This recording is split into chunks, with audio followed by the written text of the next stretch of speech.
Hey everyone, we're back with an exciting new episode of Rega, Shadow of the Dragon. Before we get to that though, of course I have to do my boring spiel, so I'll get through it as fast as I can, I promise. First, we have a Ko-Fi. If you like what you see here, enjoy this show, any of our other shows, or anything else, you can support us through there. We have a number of different membership tiers, and through those, hey Chloe, and we have a number of different membership tiers, and through those tiers, you can get cool stuff like naming rights for NPCs, places. You can get custom characters designed at the highest membership tier. You also can get access to behind the scenes shows that we film for all of our series once every month. Just a group of all of the players and the DM sitting down and discussing what's been happening up until that moment, how everyone feels about it, and things like that. So it's cool. You can get access to stuff like that. Also, if you don't feel like you can, or for any reason can't financially jump on Ko-Fi, that's okay, because we also have some free stuff. There's a bunch of interesting updates that we offer about shows that we have that we're working on, other projects, games that we're working on, and cool additional things. You'll also be seeing Tuesday Tales over there, which is a story that is ongoing where you get to make the major decisions. Everyone gets to vote, and after a week, the resolution and continuation of the story happens. It's very neat. Definitely check it out. We also have stuff like maps. We're going to have some more stuff in the future. We're just working on getting everything together right now. Second, we have a Discord. All of these amazing people who you see here, a lot of amazing people. We have a great small community of creatives, players, GMs, just overall amazing human beings just hanging out. Come, hang out, say hi, talk to people about the shows and the games and the stuff and the things. We've been having a lot of talks about leverage recently. So many talks. So many talks. It's been great. It's been so much fun. Need it. So Lion or Justina, you guys want to run the leverage game, or am I going to do it? I will happily, unless Justina wants to. I'll definitely let Justina run that. Heists are kind of my thing. I love that kind of thing. Right. My bad. So that's something exciting to find out more about over in the Discord. We're also working on community games. Maybe that'll be included in what we've just been talking about. Who knows? But we've got some community games already running. We're going to have more. We're working on some community nights. It's going to be a good time.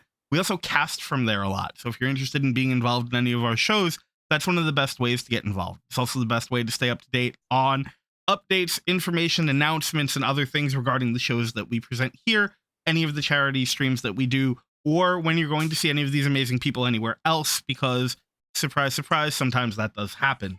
And we love them and we're cool with that. With that said, I think that's just about everything. I don't have a banana screaming at me right now, which will make sense if you look in the chat. So I'm going to pass things over to Jack. Jack, take it away. First of all, no, I am not adding a D10 to every damage roll versus Q, Chloe. No. Excuse me? I don't think we can. Oh, that's right. You're not in the chat. What a shame. You know what? First of all, rude. Party of you. Secondly, Chloe, stop it. Sounds to me like a 10,000 Tails points reward, right? Just add a D10 to one play, everything that targets one player for the rest of the day. We are not doing that too much. No, I'm teasing. Anyway. I am Jack Kellum, Jack Gogsbane, Jack the Giant Killer. You can find me all sorts of places. I really don't care about that. What we're doing tonight is running the successor States of Rega, Shadow of the Dragon. And they are deep beneath the shadow of the dragon, having fallen into a sinkhole that was cleverly disguised as solid ground, while the solid ground was cleverly disguised magically as a sinkhole. And they found themselves in an old tomb that led into a frozen cave. They fought frozen shadows, and they have fought mountain bugbears, which in my world are a type of corrupted version of Spartoi. These corrupted from the silver Spartoi and thus associated with cold. They've fought and killed 4 of them, and they will restart the game still in the middle of the fight, even though they don't see any enemies. Now, that being said, I will hand it over to Q to tell us about Kole. Hi, I'm Q. I'm playing Kole Igniades. He is a city dwarf, forged cleric, following the goddess Ignia. Yeah, he's fine. Yes, looking at HP, he's fine for the most part. But I am a little concerned that we're still in initiative. So that's there's that. Also, I'm gonna be real honest with you. I hope you have the initiative saved because I don't remember what mine was. The Hero Lab saves it. Fantastic. It's one of the reasons I felt safe doing that. Hashtag Hero Lab sponsor us. Just saying. hey, love that for us. It really works. For us. Yeah, that's me. All right, and Dell. It me. Hello, I am Dell.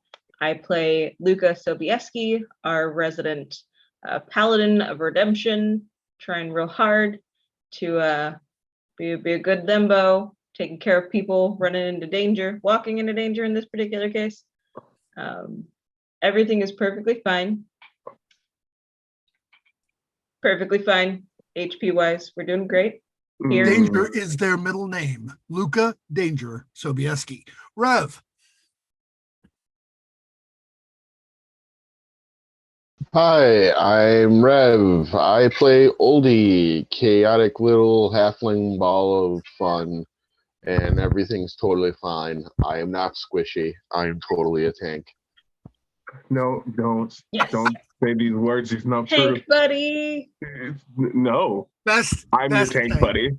Best tank. Oh, yeah. All right, excellent. Thank you so much. Justina is muted. Justina is muted. Hi, I'm Justina. I play Florenta. And I am a rogue who is steadily growing tired of magic users, dragons, and whatnot. So the rage is building. Building Rage is here. Rage is here, man. It's in full effect. All right. Let the anger fuel you. Lion. You. That's this guy. Hi, I'm Lion. I play Abellus, the Sor-Lock, who is made of spite and sarcasm, and it's great. Who is slowly learning the magic of friendship. You can find me at the Lion Knight 42 over on Twitter, and here, as I am the interesting, I keep coming up with new words to describe it, interesting head of Tales from the Table Studios. It's important to note that Abellus is of the friendship bloodline of sorcerers and the love and hugs pact. I thought it was the spite pact and the friendship sorcerer. No. So certain that you traded those out for levels, you may have forgotten. Okay, yeah, that must have been what it was. Yeah. Yep. Yeah, during this most recent level up. Can I see the write-ups for these? Because I'm curious. I haven't written them yet, actually, but I'm considering doing something like that humorously. No, they're top secret. Yes, Rev, I'm creating subclasses based on the power of friendship, and it's your fault.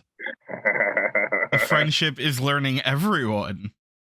It'll learn you. Hey, I'm helping. You guys had chased one of the bugbears around the corner to the right, a good 30 feet down that corridor, and then into a wider chamber, probably 40, 50 feet across, roughly circular. And of course, there's frozen earth and rock and ice all the way around. But in these areas, it is very slowly thawing because, of course, the earth takes a while to heat up even in the current spring weather. Okay. At the northern edge of that circular chamber you had mainly fought in before you turned, the ice is a little less thawed. And it looks like it may be even less thawed the further you go to the passage in the north. Are you guys going to regroup in that main center chamber before you possibly move on? Because there does not seem to be any exit out of the big chamber to the east or to the right. I think investigating the current room that the owlbear got these potions from. The bugbear? The bugbear. Bugbear. I said Thankfully. owlbear. Oh my gosh. You did. And if there was an owlbear in there drinking potions, you have a whole different problem. Yes, Yeah. we would. Let's not manifest destiny ourselves into an early grave. Bring it. Okay, it's your fault. And blame you for talking Okay, about owlbear. so and having brain stuff. roll Chloe, perception or- Chloe's now calculating how much it would cost to have an owl bear that just drank all the potions. Yeah, Stop no. Stop it. Stop it. Love you, but please. I will assist Luka in the search, so you can have advantage. Very good. That's really good. Is the whole party going to be going and looking in there? Cool.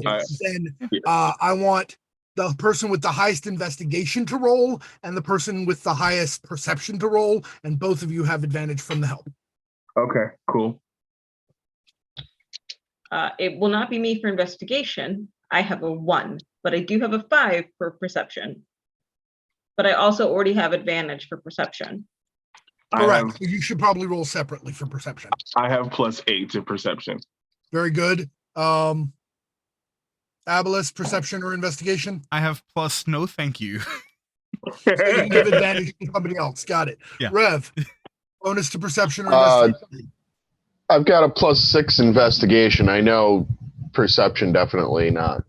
Near the Very top. good. Then Del, you roll separately. You've already got advantage. Kole, you'll roll with advantage from Abellus. Rev's got a +8 investigation, you said?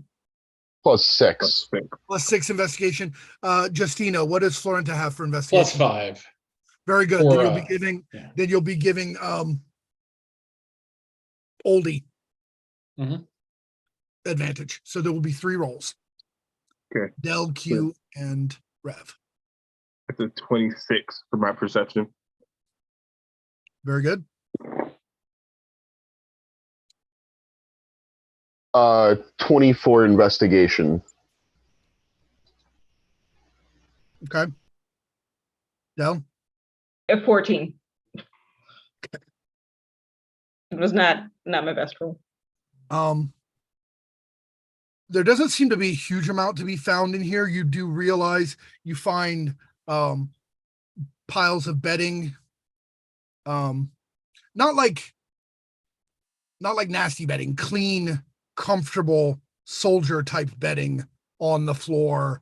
Materials they would use to maintain their weaponry beside them. Things like that. You also realize that there are 6 bedrolls. And there were 3 bugbears, correct? 4. 4. There were 4 bugbears.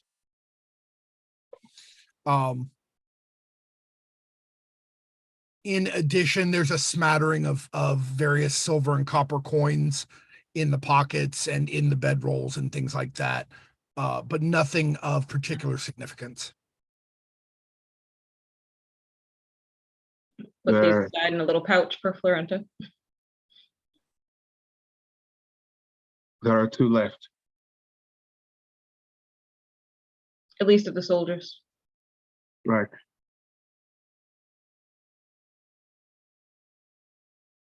How is everyone? Florenta, are you all right? I'm good. Okay.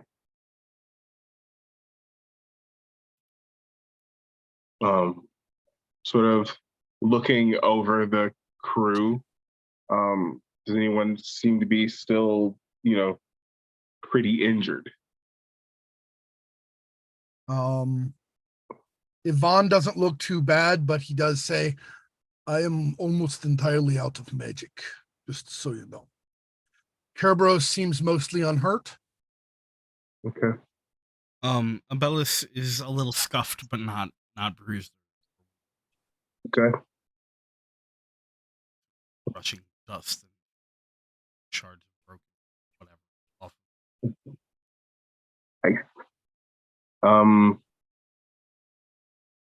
Yeah. How about Florenta and Luka? How are they looking?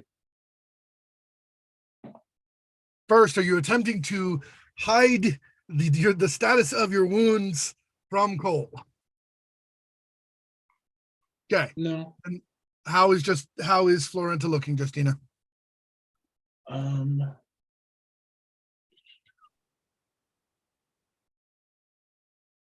I don't have a current hit points on my sheet, so Okay.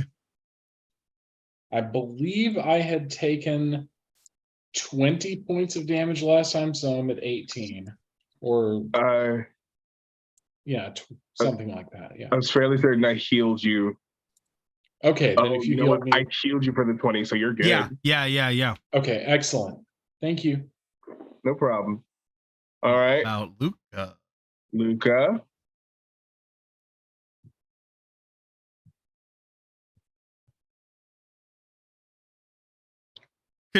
Could you describe how Luka looks? Yeah.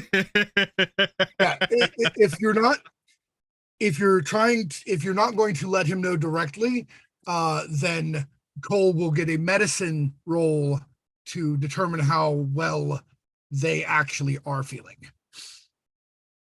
If everybody has been checked over and Kole has deemed them fit to continue, then Luka will advise that they may or may not have been hit by a few clubs. You say may or may not. No. All right. Just not doing it. All right. But that is only after everybody else has been looked at. Sure. Everyone else has been looked over. Oldie's fine, right, Rev?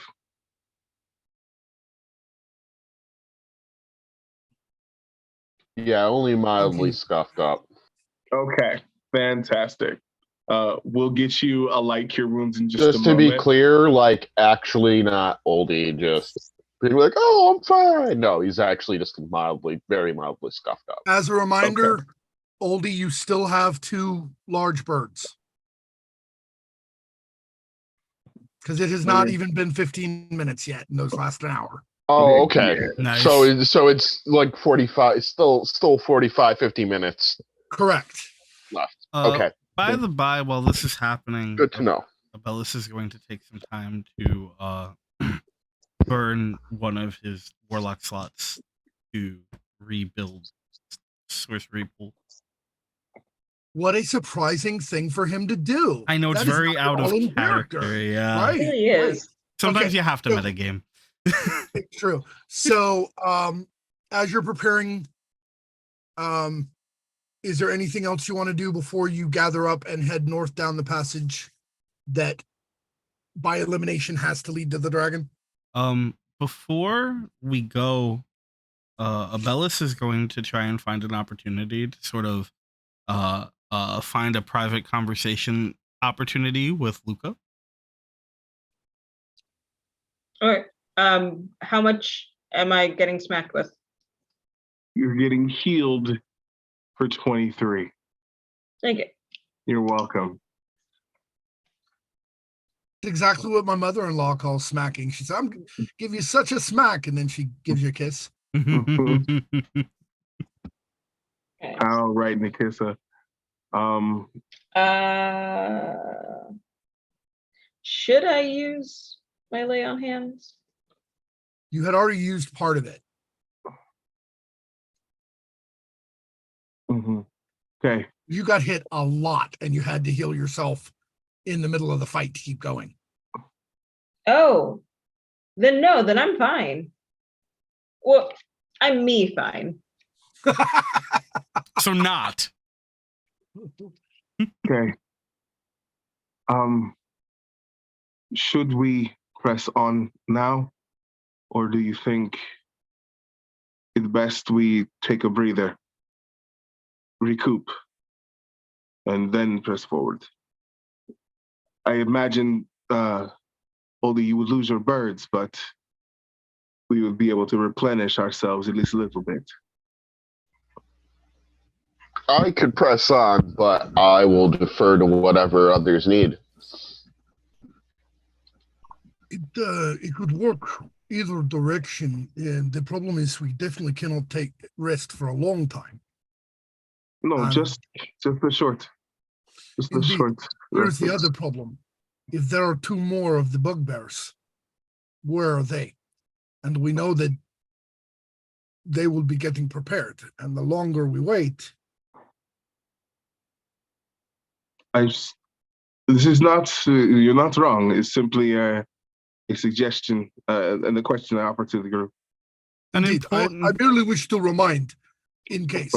I have been hired, and I will do whatever you decide we do.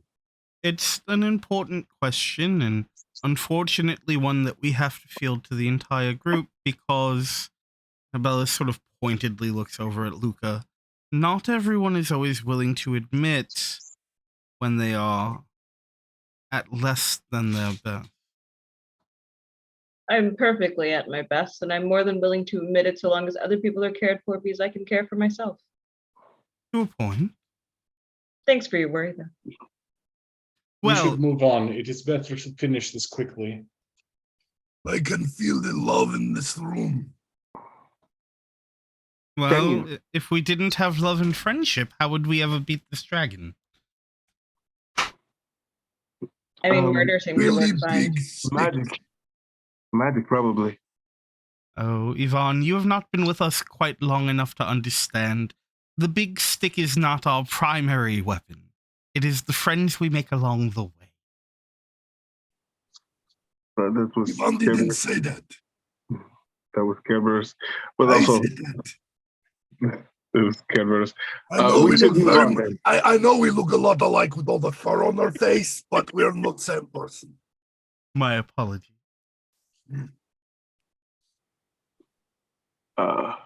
So, I believe given how they came out the last time, it might be best if we change up who is going in front. And I will go. I can see in the dark, and there is armor on myself to help.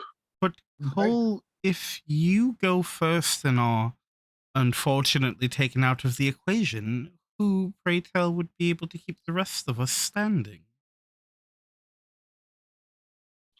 I have some ideas on that, perhaps. So, this is Ivan. So I have seen you heal people. I have seen Oldie heal people. I have seen Luka heal people. If I It's wasn't very out of limited capacity. spells, I could heal people. And didn't we just give someone a gem to heal themselves with? Or Yes. heal other people with? Oh, Yes. we also have the health potions, and Luka will take out like the 2 that they got. See? So that actually has an answer. Look at that. All right, are you going 2 by 2 like before? It seems best to travel in 2s in case one of the other people gets whacked in the face with a club. So who's the second person beside Kole? Maybe Kerberos. Put Kerberos beside Kole? Yeah. Yeah. Okay. All right. And directly behind Kerberos and Kole, we put Probably Yvonne and Oldie. Oldie. Yvonne and Oldie, okay. And then behind them we put Abellus and Florenta. Abellus is going to hang back to be shoulder to shoulder with Luka. And Very Luka good. keeps up the back in case anything comes as well, because Yep. I'd rather take it. Yep. And where are you putting your birds, Oldie?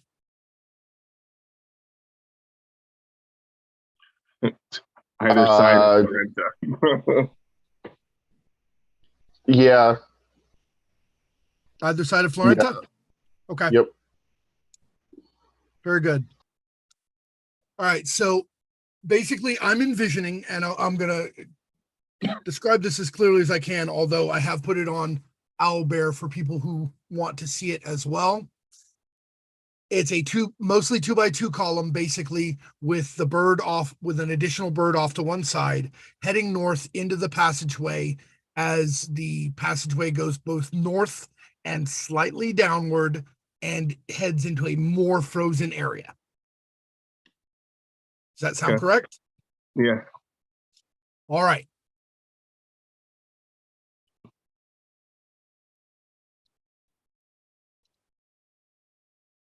You move forward, you get all organized in that central room. You move forward maybe 10 feet when once again all hell breaks loose.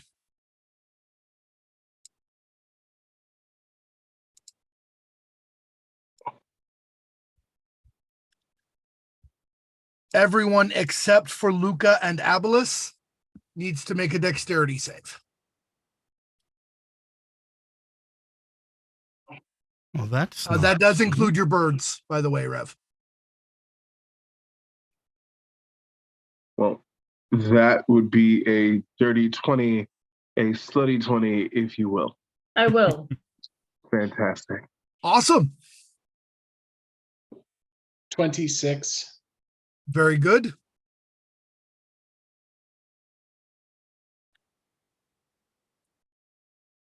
Owlbear, let me in.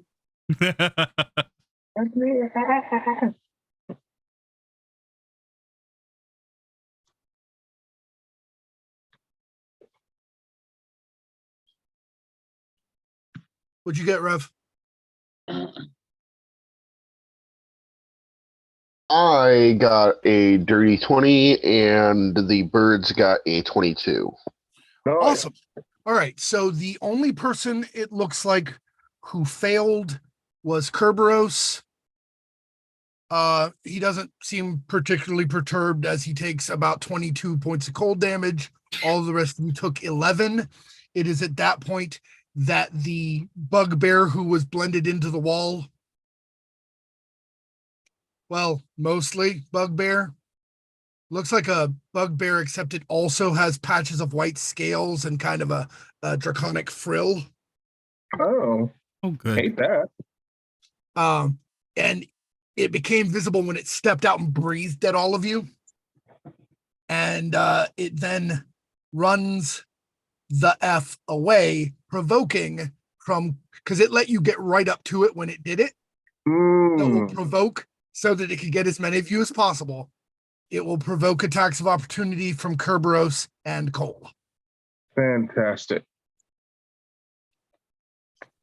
And it looks like it knew it would. It just thought it was worth it. We all make mistakes.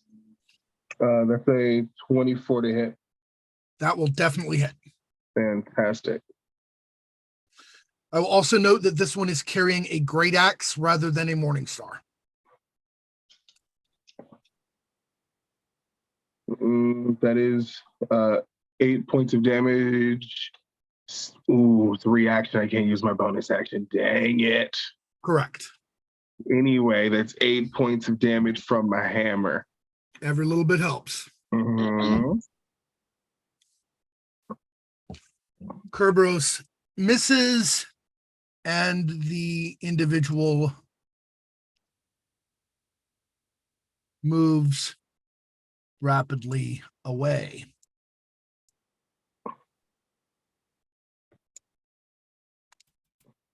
I'm assuming by the map, by the way, that Kerberos was not within 10 feet of me.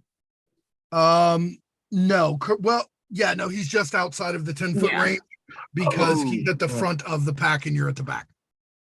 I thought so. You're all within 15 feet of one another, but the front and the back are at 15 feet. Unfortunate.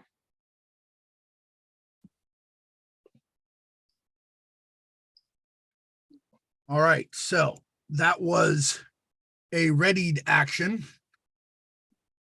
The next person that I have listed to act is Yvonne, and he is going to wait because his target has moved out of range and he doesn't want to move past you guys because he figured your formation was there for a reason. Right. But he doesn't have a bow? Doesn't he have a bow? He does. It ran out of sight around the corner. Oh. Yeah, I my missed the apologies. corner part. The creature ran north and then west around a corner into an area you cannot see. Gotcha. Yeah. What about creating a curve bow that has like arrows that could curve around walls? Is that a thing? With magic. Some wanted shit. Yeah. With magic, it absolutely is. All right, so Yvonne is ready. Oldie. Actually, no. For whatever reason, it's got them out of order again. Florenta goes before Oldie because Florenta has the higher dexterity. It's Florenta, Oldie, and then Abellus, right? That was how this initiative worked out? Okay. Because you chose to do it that way, yep. Yep. Yeah, I was just about to say, wait a minute, did I blank out and miss what Florenta did? You did not. It just remembered the numbers, not the order I switched them to.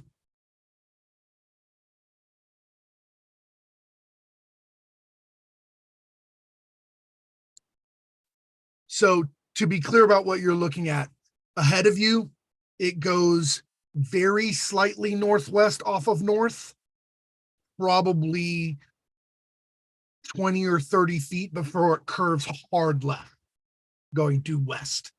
And the passageway is between 10 and 12 feet, roughly all the way. And as I pointed out before, it is colder and more frozen the further north you go.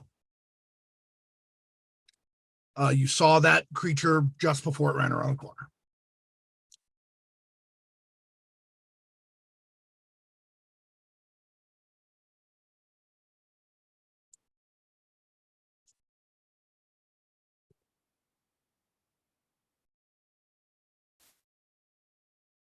Trying to figure out what to do.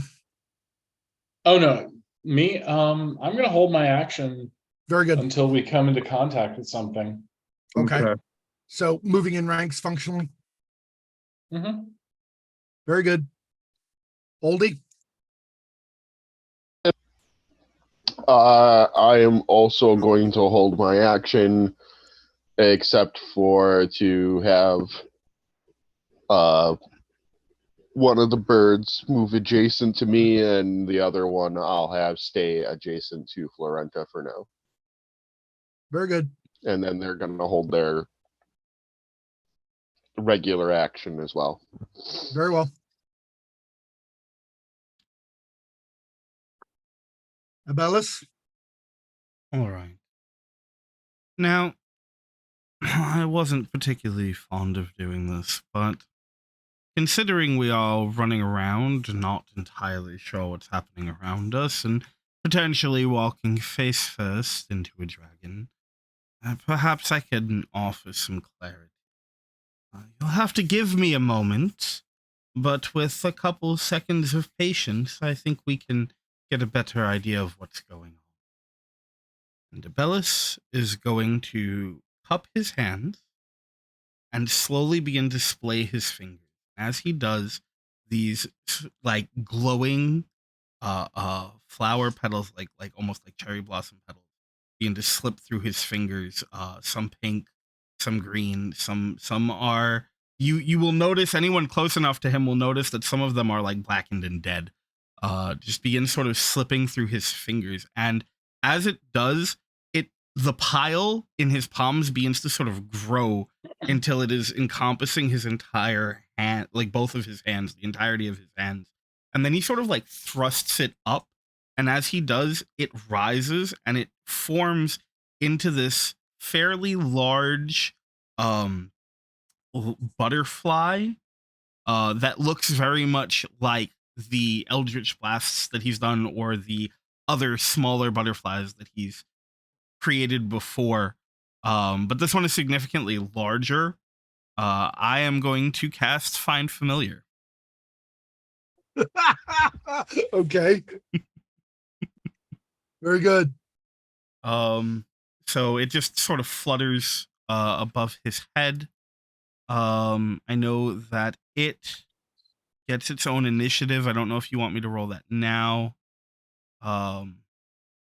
But it's for now will sort of just flutter there. And after he does that, he just sort of like, all right. So if we are willing to take 15, 20 seconds, my good friend here could go find out for us what it is that lies ahead. And then I could relay that information and we could. And you say it just looks like a great big butterfly? It does look like a great big butterfly. Yeah, it's Wow. yeah, like stained glass, and there's the greens and the pinks, and there's little bits of like black like tendrils, almost sort of smoke wafting off of it. And the wings are, you can tell, kind of like a little bit folded and damaged and like almost bisected where they shouldn't be. But yes, if you're willing to wait for a couple of seconds, I can find out for us, and then we won't have to walk into there completely blind. So I sent you a message on Discord about the stat block. Yes. Okay, cool. That is what I was thinking. Yeah. Makes a lot of sense. If everyone is willing to wait. I don't see a reason to rush forth and get one of us injured. Agreed.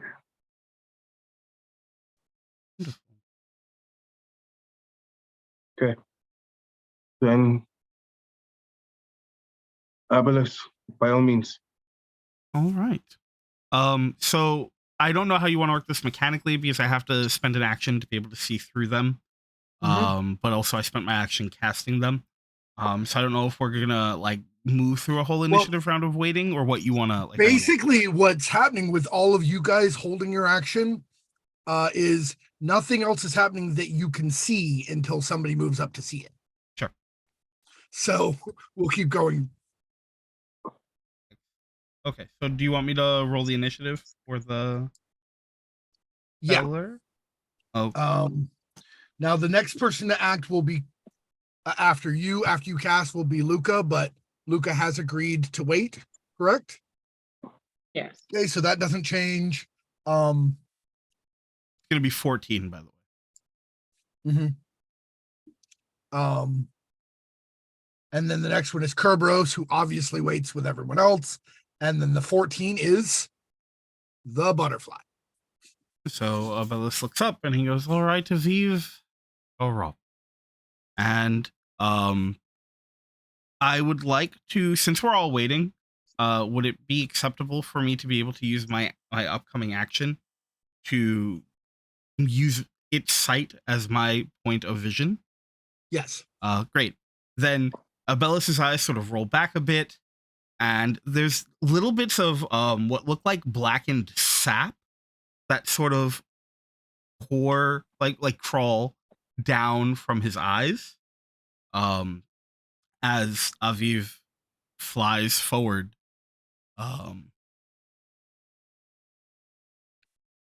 So with a fly speed of 60, I will get as close as I can, taking information into account as I go, towards the only way that we have to go. Jack. Yes, ma'am. Point of note. Listen, damn it. Sorry. Yes, Del.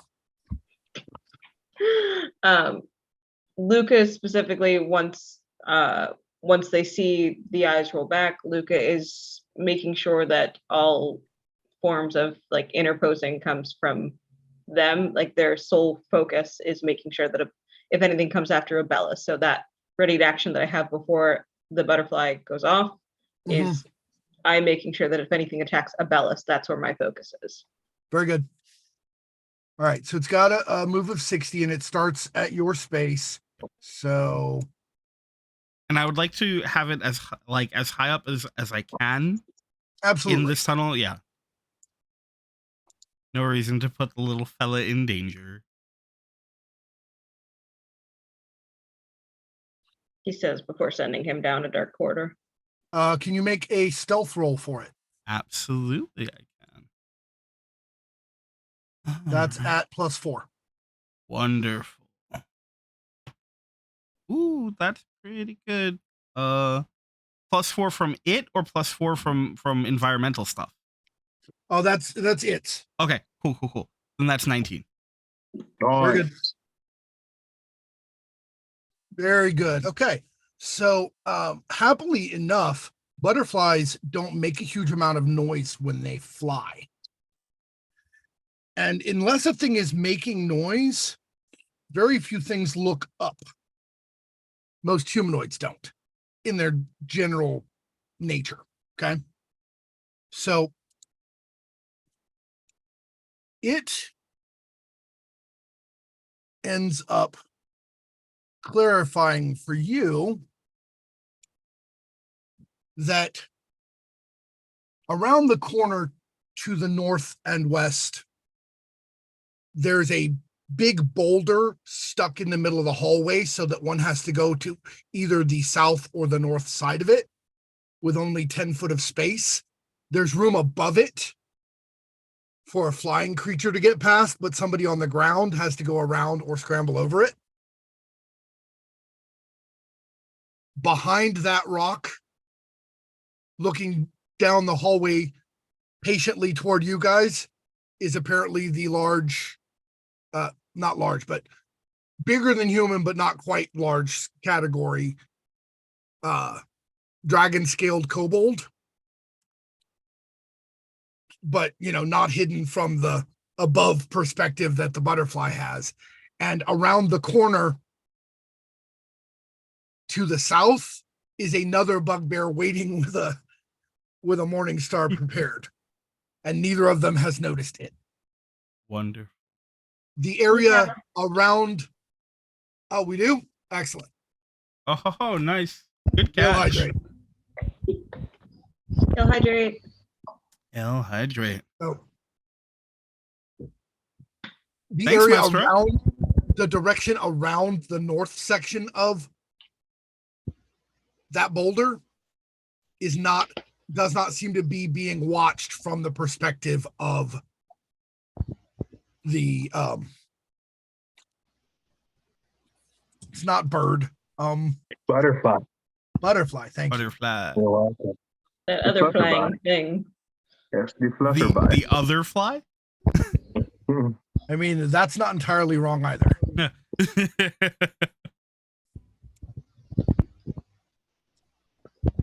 I think as that happens, Luka maybe is the only one who can hear it. Abellus very, very quietly just sort of mutters, "Sneaky, sneaky." Oh wow, well done, by the way, because that butterfly gets far enough into the cave that it can actually see the whole thing, because I had to check for its dark vision. Yep. It has dark vision and I think blind sight. Yep. Awesome. So in the southwest corner of the cave, which is a good 60 feet further than where the butterfly got, Mm-hmm.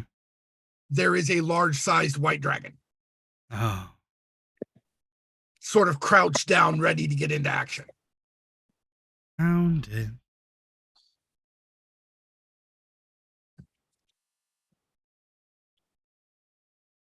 And I think that's the whole turn for Aviv. It is. Need to double check something, but this is funny.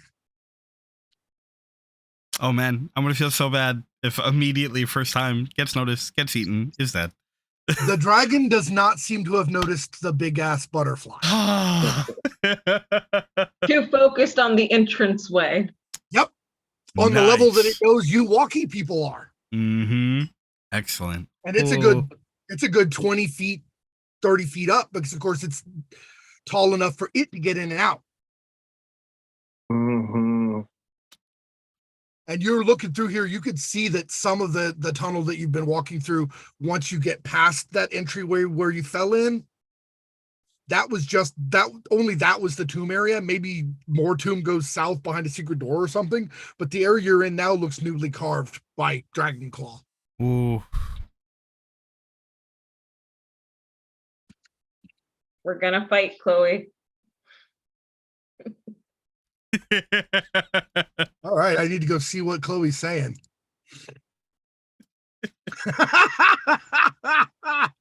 Oh, Love it. that's beautiful. All right.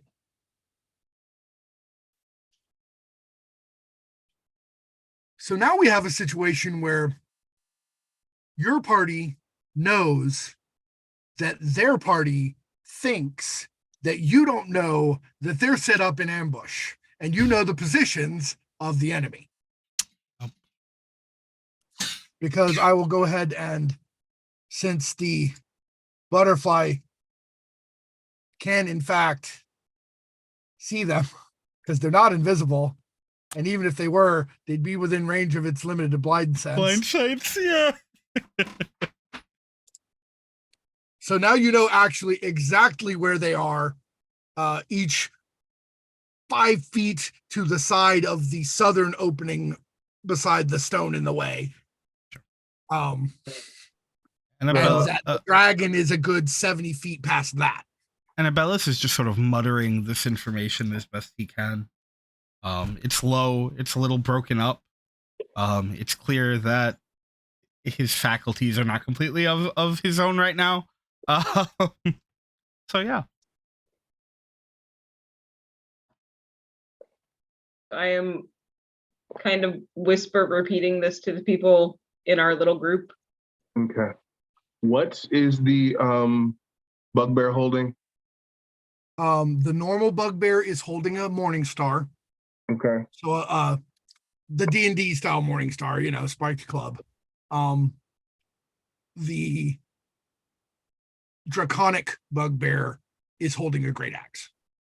Great. Wonderful. Okay. And they're about how far? Directly from you. Well, you're in the front. If we were to move forward, like where I could see them. Oh, how far you would have to move to see them? That's easier. You would only have to move 15 feet to be able to see basically where they are, except that, they're hidden behind rocks. Okay. But you know exactly where they are. So if it's an area effect, you can target between them. Well, I would have to. I was looking at heat metal. I'd have to see it. It's fine. Hey, Jack. Yes, Del. In that room, were there any additional potions? There were not. It looks like you would guess from the way the potions were set aside that they were actually set aside for the highest ranking member, which probably wasn't the one who actually ran in there and drank them. Those potions probably belong to the white-scaled guy. Yeah, that tracks. I wonder if he has any more. Hard to say. Food for thought. Mm-hmm.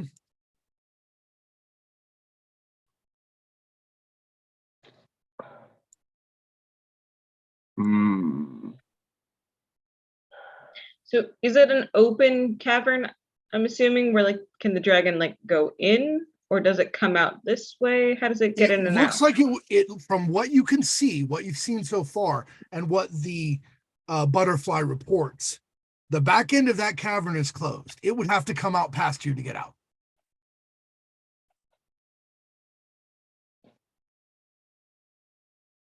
How do we feel about a cave-in? It wouldn't be much use, they tunnel. The rock damaged the wings of the last one.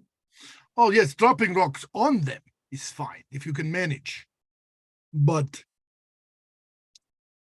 it won't slow it down if it doesn't kill it. You know what I'm saying? It will I'm not just be necessarily tough. worried about the slowing down. I just want to keep it grounded.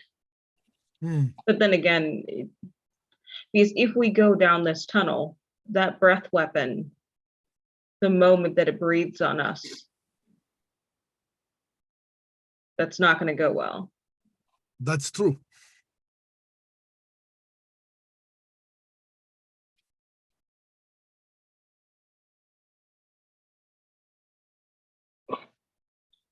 Are there alcoves against the wall, or is it a straight tunnel? I mean, there are no actual alcoves. There's nothing to duck into. There were areas that were big enough to hide behind, but there's nothing to duck into to avoid a breath weapon. I can make minor illusions of various kinds. I could just draw it out, or, well, if there's other people who have distraction or attraction plans, but yeah, I don't think we should run down the alley to the breath weapon. It's going to be a problem no matter what, but maybe we should bring it to us rather than going to it, because that puts us in the firing alley less, ostensibly.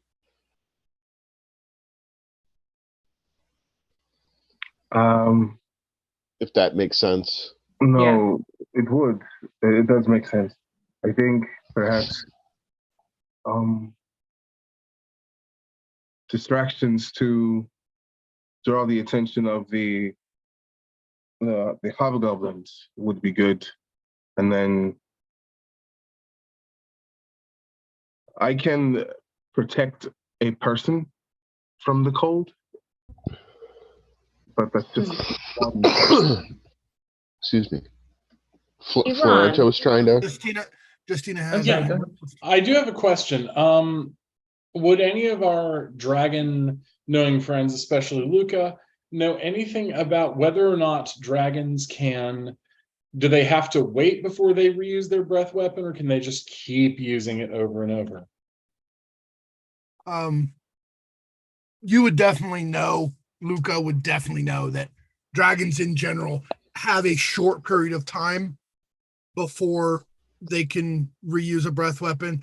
It's random. It can be anywhere from 6 seconds to 30 seconds. Okay.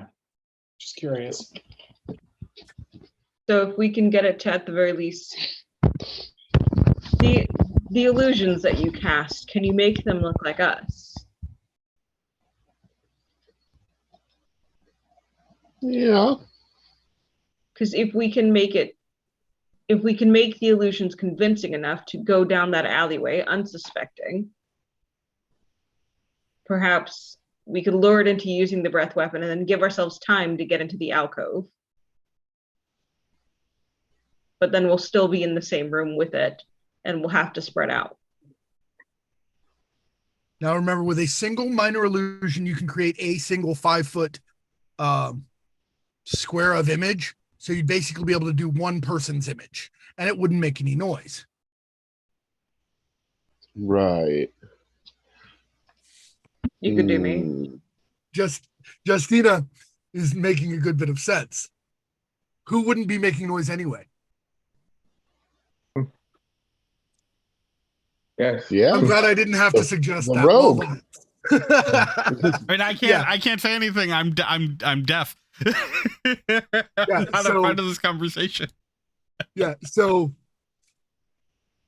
Justina, Florenta, if you send an illusion of Florenta down the hallway, it would already be sneaking, so you don't have to worry about the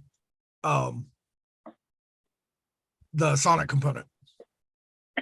Yes, Rev. So, no, in character. So I'm just thinking, like,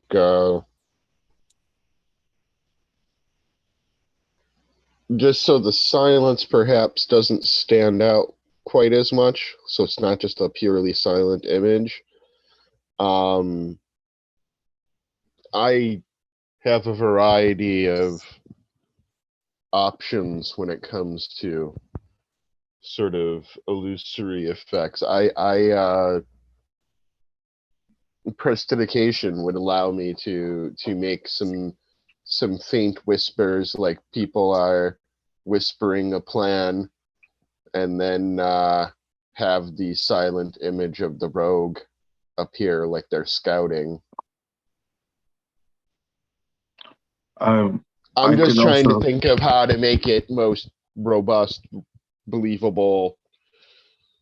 Well- These things are very easy for me to do. So what do you guys think would be the best way to kind of I can do also these things? assist. I mean, I can make all kinds of minor breezes, temperatures, sounds, actual visions.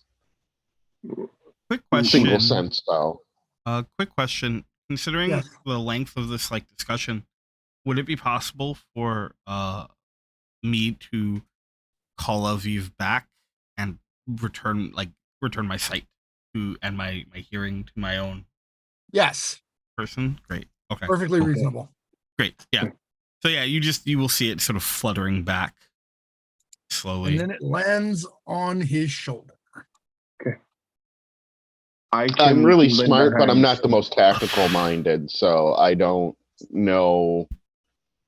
Like Justina, or excuse me, Florenta. Like, what would you, if you were watching? Like, if you were, you do a lot of scouting and watching. Like, if you were watching, what would convince you, or what would you typically expect? Sorry, can I get a Or- quick recap of whatever it is that we're talking about here? But with Oh, I We're working can on the make all kinds distraction. of minor sensory perception things, including like single sense illusions. So I'm trying to figure out, I'm asking people what would be the best way to do things. So yeah, Florenta, I'm asking. What are just a random thought? What are the coffins in the other room made of stone? Yes. Would it be possible, Oldie, to get them to follow us into the tomb? And then, should the dragon start to breathe, we would have the chance to take cover behind the sarcophagi. Doesn't leave us much room to fight it. It also does not leave it much room to fight us. That is very true. However, that's a long way to run. Yes. A very long And way that's to run. open. And you would remember that above the room with sarcophagi is open sky now. Mm-hmm. Right.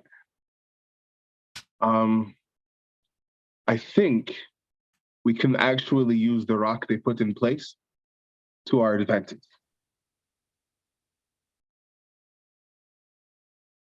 Oh, we can use the setup that's ahead of us. Like there's a Yeah, they put the space for rock. cover. They put the rock in the way. I'm always in favor of turning somebody's plans against them. But the dragon can fly over the rock, can it not? The dragon can fly over the rock, but we will know when it's coming and we can move accordingly. And of course, it goes without saying, once we're in there, we will not be able to stand so comfortably together. Right. So I believe the illusion of our quietest member going forward would be a good idea. We can add sounds preceding it to give credence. Like we make noise as if we are, whispering, planning, and then everything goes quiet, and then the rogue moves forward.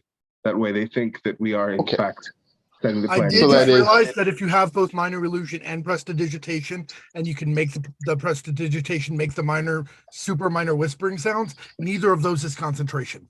Mm-hmm. Yes.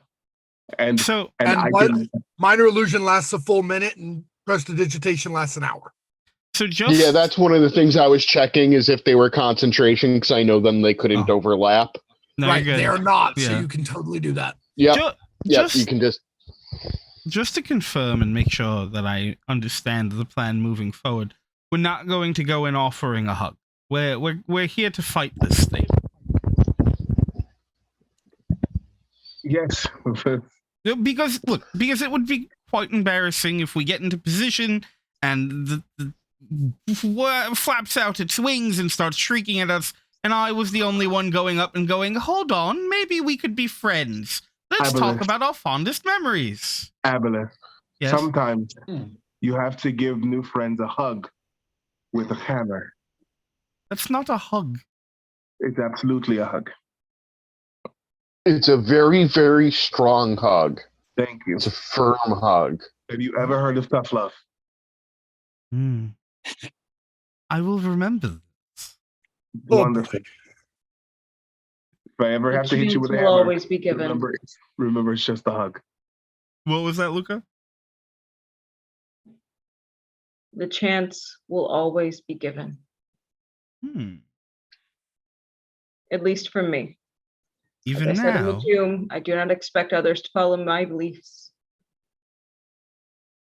All right. I plan to give an effort. Even now. That is the hope. As I said before, let's hope that I'm a better paladin than I am a Spartoi. So far, that's proven to be the case. So Rev, sending your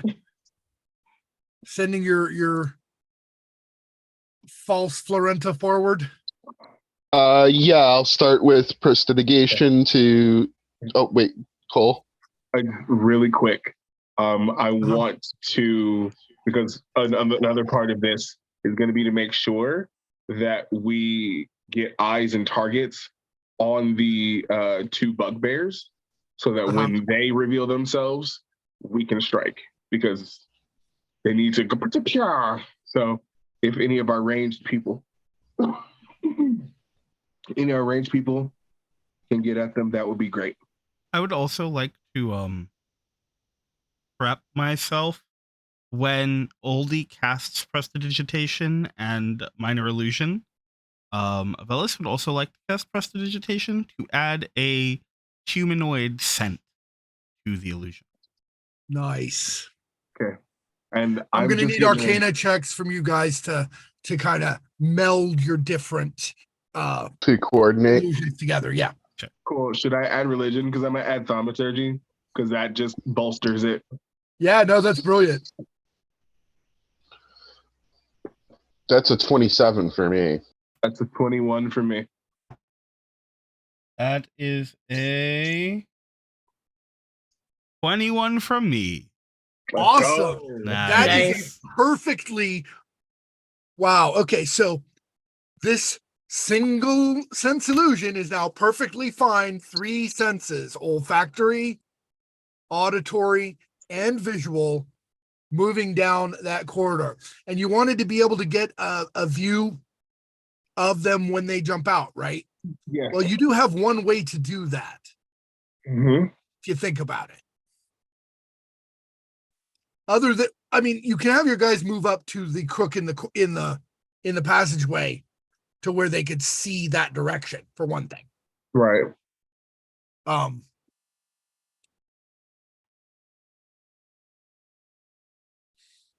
Can't think of the other one. Okay, we'll see. How big is the rock? It is about 5-6 feet across and probably 5 feet high.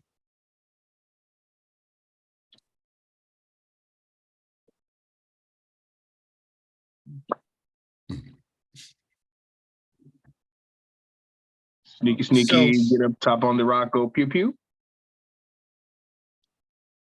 I mean, possibly the bad guy, you are aware that one of the bad guys is right behind the rock. Sure, but there's distraction first. True. Yeah, if you send in the distraction first and then other people move up to take advantage of that, that Yes. actually makes a lot of sense. Okay, cool. That was what the plan was. Make Abellus, sure you're very clear on it. Use the Abellus- distraction to its advantage. yes. Abellus will be sending Aviv off back towards the tombs, the sarcophagi, before we move forward. Okay. Keep our friend out of trouble. And also, didn't you want keep to an eye talk on- before we moved? Yeah, but we're busy now. We'll talk later. It's fine. There are things. Honestly, it's probably something he could say to them while we're advancing very quietly. not very long. Go ahead and say it then. But I think Go get him, do good. Abellus just sort of leans over, and very quietly, sort of like turning his head so he can have his cheek like parallel to theirs and speak like very softly. Just goes, you know, you are even here in our back line, our front line. It serves no one not to call attention to yourself when hurt. There are plenty of ways to correct that, and you will always be more capable when you are at your best. And then he sort of just like leans back and he like cracks his knuckles and stretches out. And he's like, all right, are we doing this? So You wanted the plan to be murder. there's a little bit of confusion, just momentary, of course, as it's fairly standard for you to look around and suddenly not see Florenta. But what you're not used to doing is seeing Florenta sneak away from you. Wait, something's wrong. Do they do the? This is do a they bad do it like omen. Kronk? Like, do they do it like Kronk and Emperor's New Groove? They do not. They do not. We've never seen her do it. It is sneaking very effectively. It's just, of course, you're watching the whole process from an area that has no cover. Right. But from Florenta's perspective, watching yourself sneak away, it is not being highly stealthy or effective. You would never sneak like that. Yeah, Florenta's like, I do not look like that. So it sneaks forward, takes the turn around the corner, sneak. It moves a full 60 feet because, of course, why not? It has, it has her bonus actions. So it gets right between them. And as they're taking their readied actions is when Yvonne runs up there because he was readied for when he heard weapons go clang to move up. You know what that plan was. You knew that you were intending to send the illusion into the fight. So what is each person's response to that? Do you all move up to get a visual, or are you waiting for the dragon to engage, or what? Yes. Beforehand, Yes. I'm casting protection from energy on myself. For cold, I assume. Cold, yeah. Correct. Why? I thought so. Yep.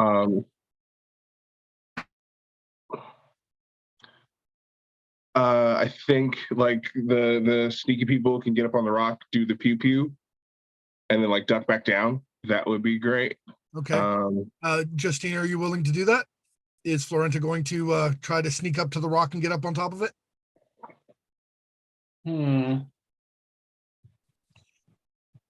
There's enough of a distraction that you get to roll without even having direct cover.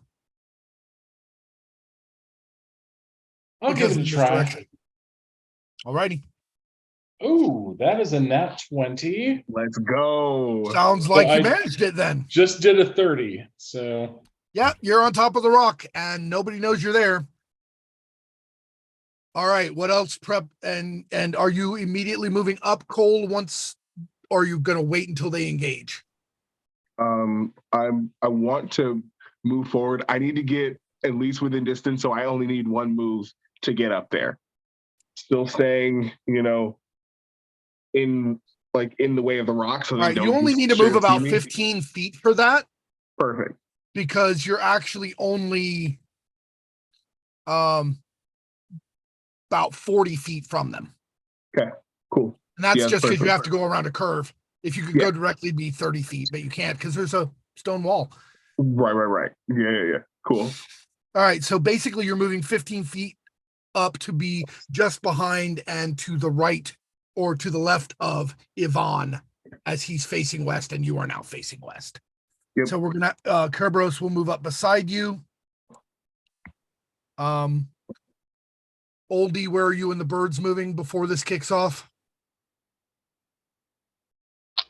Just trying to stay in the middle of the pack, so to speak, as much as possible. All right. With the birds as well? Yes. Okay.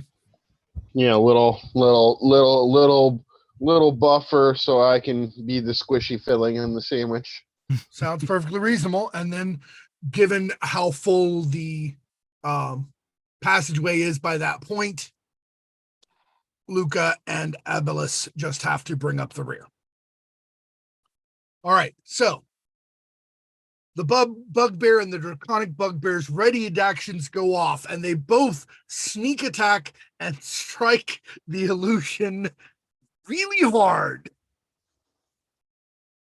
Beautiful.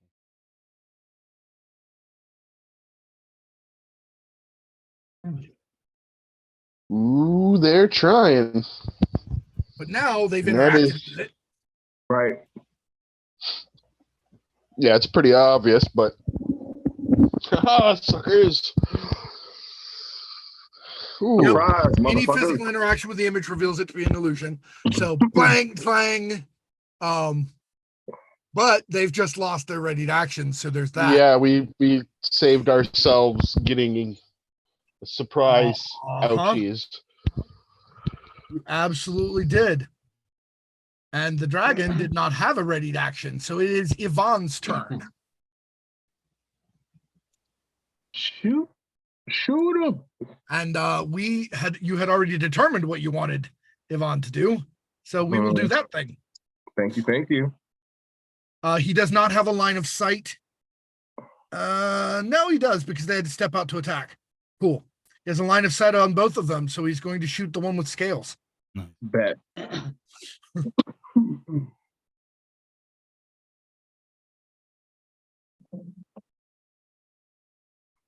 there's anything unclear about the description I've given thus far, please let me know. I wouldn't want anybody to make a wrong decision based on misunderstanding that could get them hurt. It didn't have a ready to action. Damn. Right. Right. But how could we have known? I thought with the description of the way that it was poised, looking at it, that it would have had a ready to action. Right. For sure. No, it's been using its actions. Anyway, Yeah, they're called lair actions. Fuck you, Jack.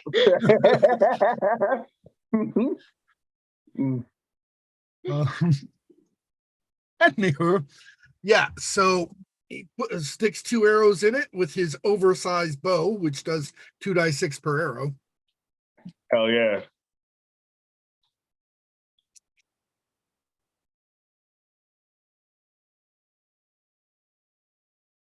Ooh.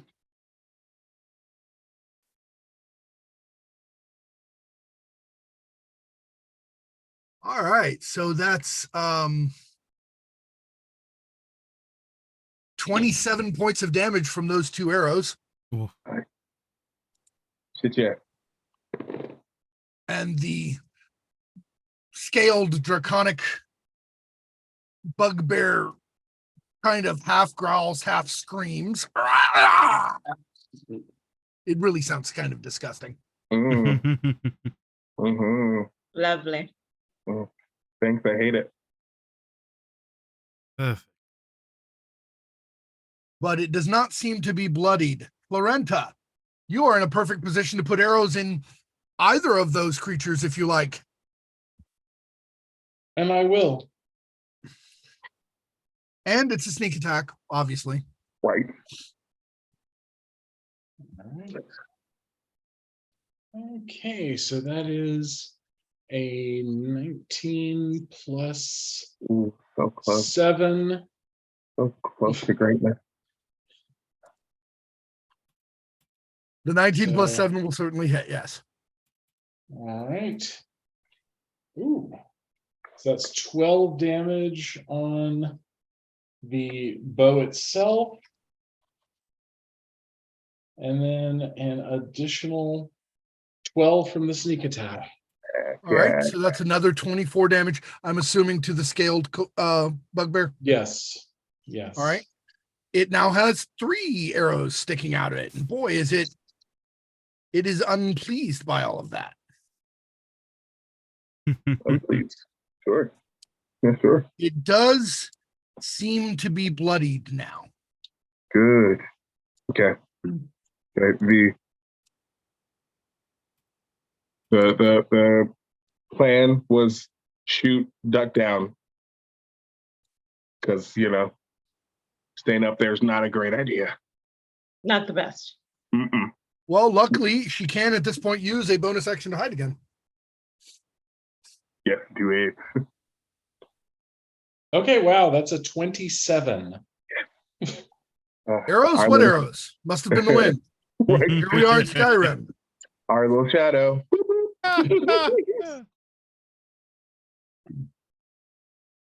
All right, we are going to go ahead and I will warn everyone, break is coming up soon, and we're not going to run too far over that. Oldie, you are next. You have your So my birds. my first question is peeking around the rock there, or just over it on my tippy toes. Are they all within 20 feet of each other? The two that you can see from where you are within 5 feet of each other. There is no way you can get a visual angle on the dragon without moving all the way around the corner past the rock. And about how far away from me are they? Just for my sense of range. 30 feet. Okay. Excellent. Then I am going to pick a point 10 feet behind them. And I'm, for mechanical purposes, casting Shatter. Right? And what happens in character is Oldie starts screaming in rage.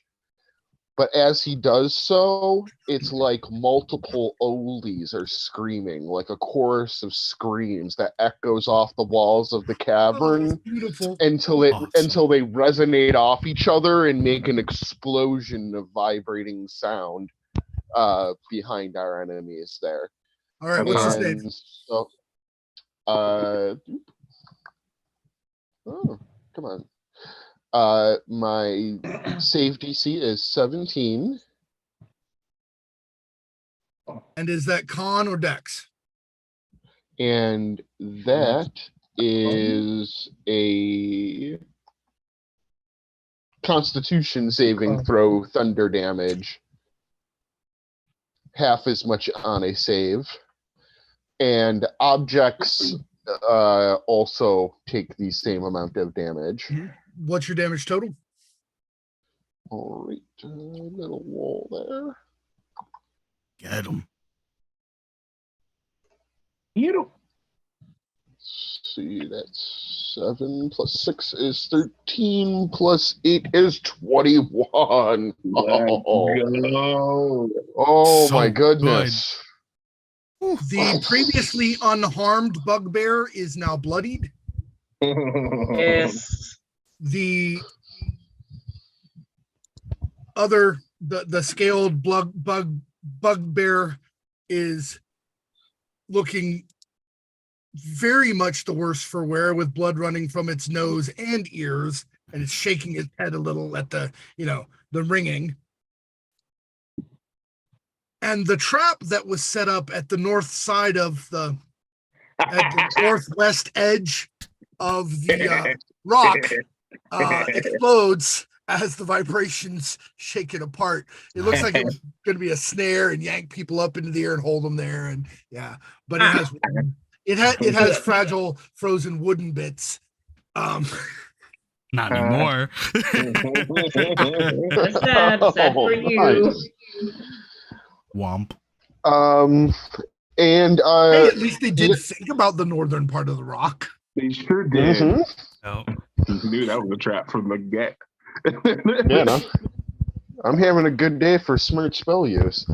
And then speaking of that, the two birds, I'm just going to take advantage of I'm going to ride out my rage and take advantage of the momentum and have them both fly forward, take their move, and each will attack one each. Dive Of bomb. the two bloodied creatures. Yeah. And because they're fast enough, they can basically get on the other side so people can come and flank them at any time. Very Hell good. yeah. Roll your hits. Love a good Yeah, they fight. have fly 80, so it's Yeah.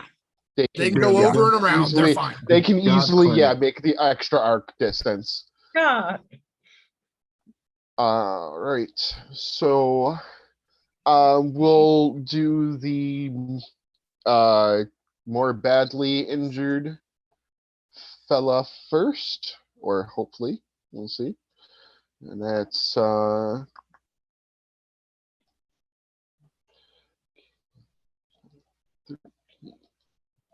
plus.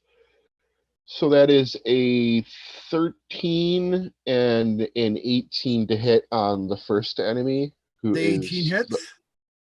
the 18 hits.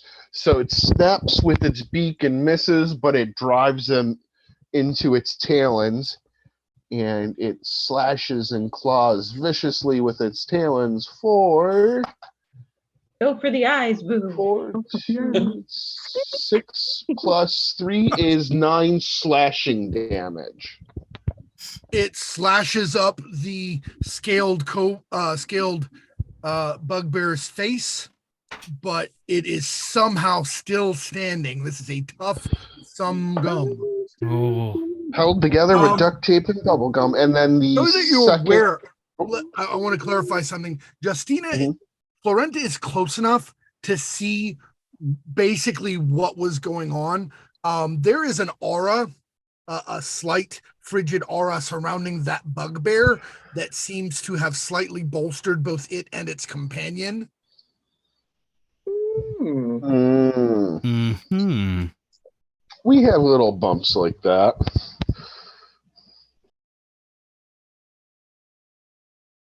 And your attack on the lesser bugbear. Lesser bugbear.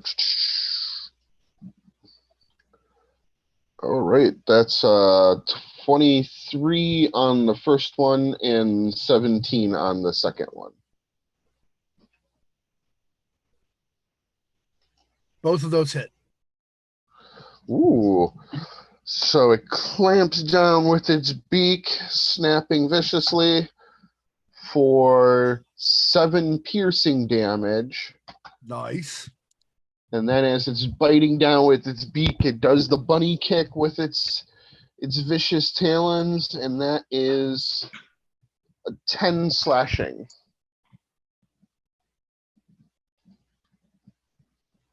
That bugbear is still alive, but that bird has its full attention. Abellus. Well, I think Abellus is going to give a sort of look over to Luka, just sort of a silent "remember what I said," and then move forward to get himself vision of these two nasties. All right, that'll put you about midway in the passageway. At the moment, that puts you just ahead of Kole, but it won't for very long. Right. Does that give me vision on both? Yes, I Yes? can't move them into the exact right position. I can. There we go. Okay. It's about there. Basically, they are sort of back to back. Each one with a bird on either side of them, and Florenta raining down death from above, although they don't know that. And then arrows flinging at them from Yvonne, and here comes Abellus. Here comes Abellus. Here comes Abellus with some magical fun. Abellus just casually strolls up, and looks at the two of them, and then looks back at Oldie and goes, "Not bad. Well, no need for new tricks. I think I've done plenty of those for today," and thrusts his hands out and is going to fire off some Eldritch Blast. So I'm going after the one that looks worse for wear of the two. That's really It's difficult to tell. Yeah, one has 14 hit points, the other one has 15. I'm just not gonna. Sure. Then I'm gonna go for the scaled one first. Okay. For the scaled. Okay. That is 26. Mm-hmm. And then the second blast 21. Hit. That will be out. Not ideal. So that's 6 damage and that's much better. So 6 damage and then 13 damage. Nice. That is an X bugbear. The body is flung 10 feet back, crumpling to the ground. The great axe flings out of its hand, going another 15 feet. Nice. Yeah, I like to imagine that as it's hit, it like is shoved back, and then the second one is just as it like gets its footing, and it just blasts him off. Crumbles, the crunch. Yeah, it's. I'm just saying, if this was ever a D&D video game, that just for Abellus alone, it would need to have ragdoll physics. Yes, absolutely. Yep. Absolutely. Yep. That's what I'm saying. That is the stealth best part of Repelling Blast. I would only play Abellus specifically for the ragdoll effect. Luka can get the ragdoll effect too. You also get all of those extra dialogue options that are just literally have like sarcasm dripping off of them when you select them. I'm going to spend a sorcery point to quicken. I know. And he looks over. Yes, 2 sorcery points, sorry. And then he looks over at the other bugbear and he goes, "All right, now you." That is literally the sound it makes. So the first one is 22. And the second one is also 22. Nice. And that is going to 10 points of damage and then 8 points of damage. Yeah. So it's flung back 10 feet and it's spinning so hard across the floor, it makes it halfway. It hits a patch of ice and slides halfway to the dragon. Oops. I think I pushed a bit too hard there. Who looks up and raises an eyebrow. No, I think you just sent the right message. Here's your friend. Next, are you going to be reasonable? Hello. It snaps its head slightly to the side, looks at the crumpled form of the scaled bugbear, which then rises to its feet, snaps its neck back into place.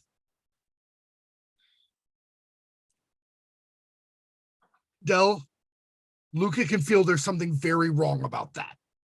I'm not saying that you didn't already figure that, just. And now we will go to break. And it's perfect because just as we go to break, Chloe has redeemed an advantage for the dragon at your discretion. Absolute goblin. Thanks, Chloe. Why must you do this to me? Keep it up. Love you, Chloe, but insert all the expletives here. I know, I'm cool with it. I love it. I believe there are people, we do need to remember there are still people still running around with one of my inspirations. Oh, yeah. Yeah. I have one. I believe you do. It's on my sheet. Because the only inspiration you had to use was the bardic inspiration that Oldie gave you. We also have a quick hydrate as we go to break. So one last time. Hydrate. Yep, we are going to break, and after the break, we will see how they handle this somewhat nonplussed and probably somewhat irritated white dragon. Yeah, we'll be back in about 15 minutes. Take this opportunity, get up, stretch, go to the bathroom, step outside, get something to drink, get something to eat. Do whatever it is that you would like to do, but make sure you're back, because we'll be back with the rest of this episode of Man, I Hope We Don't Get Eaten by the Dragon, Rega edition. See you soon. Yeah, I thought it was funny there, Rev, because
And we're back.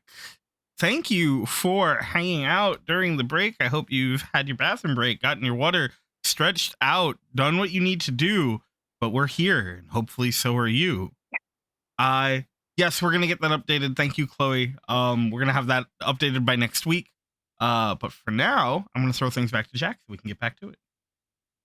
All righty. Welcome back. Our heroes defeated yet another bugbear and the scaled bugbear by dint of clever use of misdirection spells, scouting ahead, and some really effective archery and blasting, only to have that victory torn away as one of the creatures got back up simply at a look from its draconic overlord. And that is where we find ourselves, with the dragon poised to do something and our heroes ready to enter the room.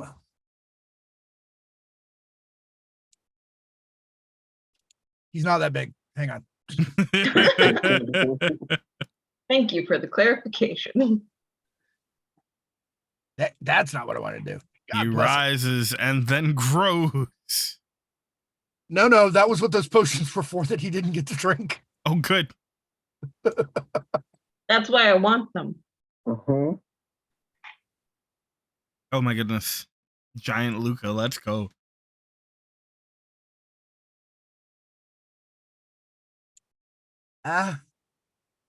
Just ignore his size. It's probably not going to matter very long. All right, so he still he stands up from where he was blown back, nonetheless. So he is further back. So he stands up from a good 20 feet back from where he was impacted with the blasts as we left. And of course, the other body, which skidded across the ice toward the dragon, remains dead on the ice. Good. One of them is just a little bit more loyal than the others. Mm-hmm. That was Abellus's action, and it is Luka's turn. Hi. How far away am I? Can I get to it? Well, that's a problem. Because to get to the turn in the passageway is 20 feet. And from there, it's another 30 feet. So you could get to it, but you could not then attack it. One day I'm going to get some, like a ranged smite. It's going to be a thing. Mm-hmm. Today is not that day. So instead, I will move my way up towards Abellus, shield present should anything. Okay, so you're going to move just in front of Abellus and wait? Yeah. Okie doke. She moves up to the front of the party. They move up to the front of the party and present themselves as a bulwark for all of their party who are now behind them, except for Florenta, who is hidden atop and behind the rock still, and the two birds. Shield is present and in front. And since that's only a half move, readying an action to strike things that coming at you. Oh, absolutely. Come at me, bro. Somehow I thought you might. And it is now, therefore, Kerberos' turn, but I have marked you readied. All right, so Kerberos was a little further forward. It has a little better move, 20, and then... and can just barely get in melee range because of his 40-foot speed.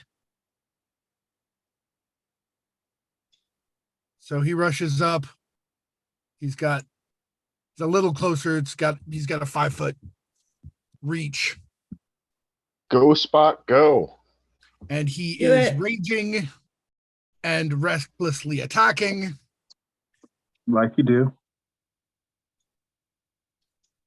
Which nets him a crit. Mm, Yeah. good. Delete this stain in the eyes of Kaela.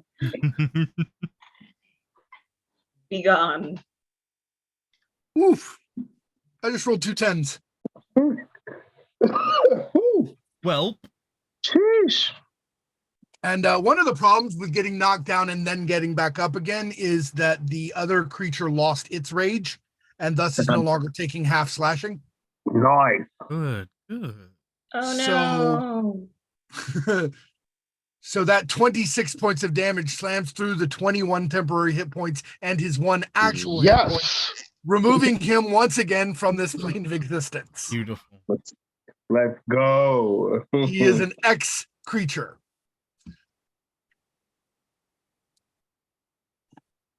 All right, so Abellus, it is your familiar's turn. And what your familiar does on its turn is come flapping back to you madly, saying something about a vast shadow blocking the hole. There's for those who are next to Abellus, there is a moment as he just sort of looks at Aviv, and then his shoulders slump. All right, update. There is a big scary shadow of something up at the top of the hole. We might have incoming, or perhaps in the best case scenario, we are going to be forced to encounter another one on our way back. So there's that. Wonderful. Great. Under her breath, Florenta mutters, Savios shits in my dinner. Yes. Oh, that's beautiful. Is a visual. That is something. The dragon before us is a stud, not the female dragon, right? You're pretty certain from the size. All you've gotten from it is the size, because the only one of you. Oh, it's a large dragon, you said, Yeah. right? Right. And Okay. the only one of you the only 2 of you who have direct visuals on it right now are Florenta and Kerberos. Okay. And neither of them knows dragons well enough to tell whether it's a boy. No. Yeah, it's just it's a smaller, relatively speaking, dragon. Okay. Well, that's probably our lady friend outside. Yes, that sounds about right. More than likely. Perhaps she can't fit through the tunnel. They burrow. Yes. Well. Good luck to us. Yeah. Good luck to us indeed. I told you we're surviving. I am determined that we are surviving. Look, the reality is we have found ourselves face to face with undead, ruined, with a winter wonderland far outside of its own jurisdiction. This is not the first dragon we've come face to face. And with our combined efforts and the life choices that some of you have made, I am confident that we will make it through this. Because, if I may be so blunt, I will be God's fucking damned again if I am going to die in this shithole. It was almost inspiring. Almost. Almost. Jack was Very next. close, though. The person who is next is the dragon. Cool. And it uses a bonus action to summon. Yes, one does. It uses a bonus action to summon. We're going to use this symbol.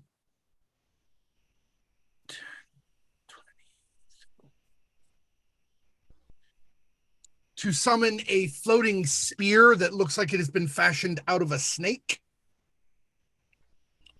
which is a spiritual weapon of specifically one of the famous weapons wielded by the scaled god Interitus. Gosh, get wrecked. Why are you like this? And that Everybody will we appear, run into is so rude. that will appear directly Yeah. beside Kerberos. No. That is. All right, there we go. My owlbear finally updated. I was like, what dagger?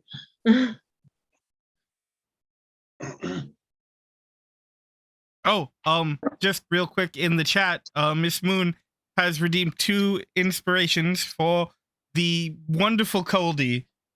Go Okay, Goldie! All right. So Rev and Q each have one to use. Very good. Yo. Thank Yay, the you. power of love.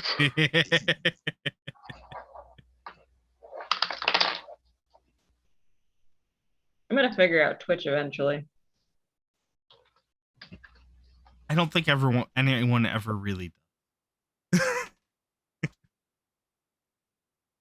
All right. So unfortunately, he is not. Kerberos is not the kind to be resistant to all the things. So he does take the 10 points of force damage. Fair. Dislike 0 stars. Hey, buddy. You leave him alone. That's right.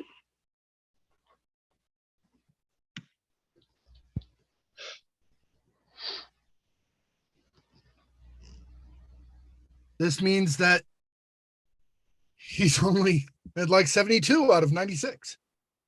He has more And HP than I do. He still has more hit points than I have, like, total. Yeah.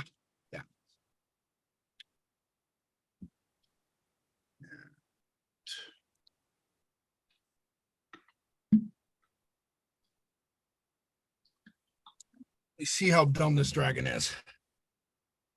Okay, dumb enough. All right. So Dumb enough. That's what we like. the dragon drops in here. Whoosh, and goes for the full attack routine on Kerberos. I do not have to use the advantage that was given to it because Kerberos attacked recklessly. So it automatically has advantage.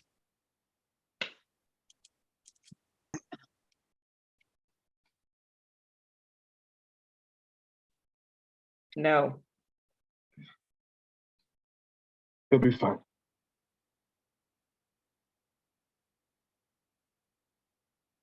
Hit.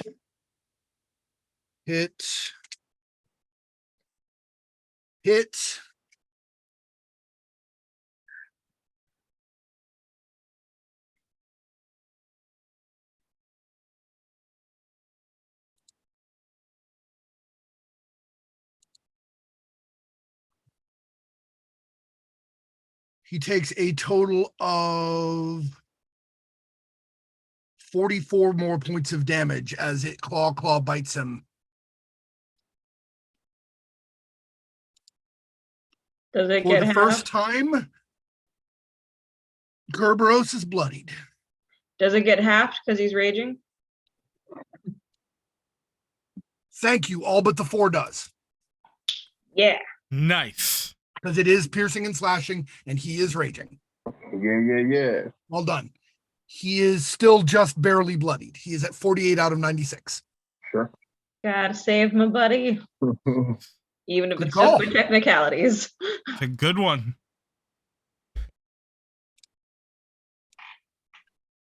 And despite that enormous movement that it took, it still has 10 feet of movement. But if it does, it'll provoke. Does it care? It does not. So it's going to move here and provoke.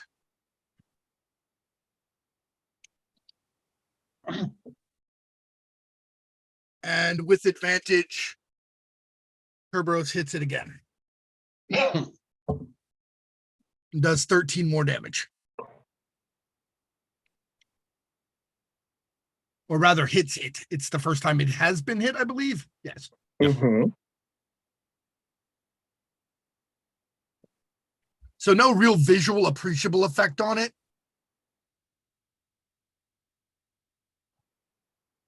But you know it was a solid hit. All right, and next is Kole. After Kole, we have we would have had the bugbear dragon, but it's dead. Wonderful. Okay, I'm going to move forward and around the rock. Okay. I think that will put you just about as far as you can get. Yeah, you'll be right up beside Florenta by the rock. Perfect. Okay. So just hitting my shield with my hammer. Mm-hmm. I'm just going to say, hey, come here. All right. Guiding bolt. Very nice. To the face. I'm going to go ahead and use my inspiration. Seems reasonable. It's a good place to use it. Yeah.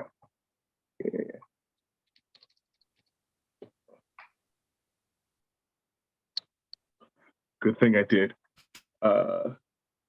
So one of them was a 2. The other one was a nat 20. I like that nat 20. So We like That is this. a We critical like this. guiding We bolt. like this a lot. Yeah, we enjoy that thoroughly. Thank you so much. Ooh.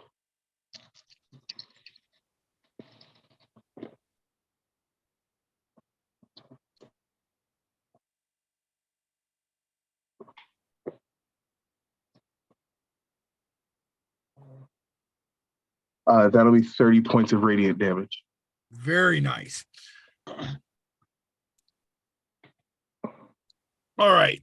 Slamming his hammer into his shield and then spinning the hammer out away from the shield, a spinning, flashing hammer of light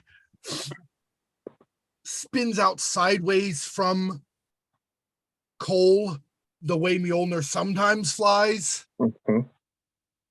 to corkscrew cartwheel into the dragon, and then it explodes along its skin, outlining the dragon entirely with golden licking flames, making it very, very easy to target. Also burning it a bit. And the next person up is Yvonne, who moves up on the other side of the rock to use it as cover while shooting at the dragon. With advantage, let's go. With advantage, correct. And crits. Yes.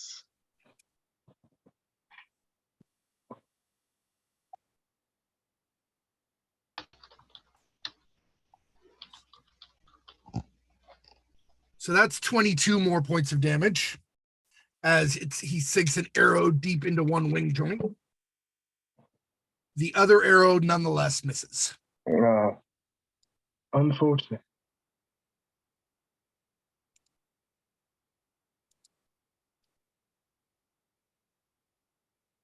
The next person up is Florenta, followed by Oldie. Ooh, okay. Florenta, roll with advantage, got a crit. Nice. So that is nice. And I doubled the Did not know dice. where you were, so you double the sneak attack as well. Yep. So Ooh. means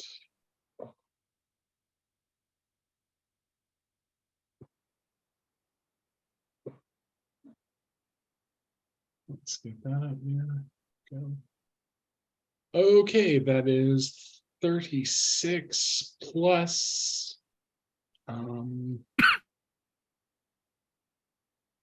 36 plus 7, so 42. 43, 36 plus 47, 43.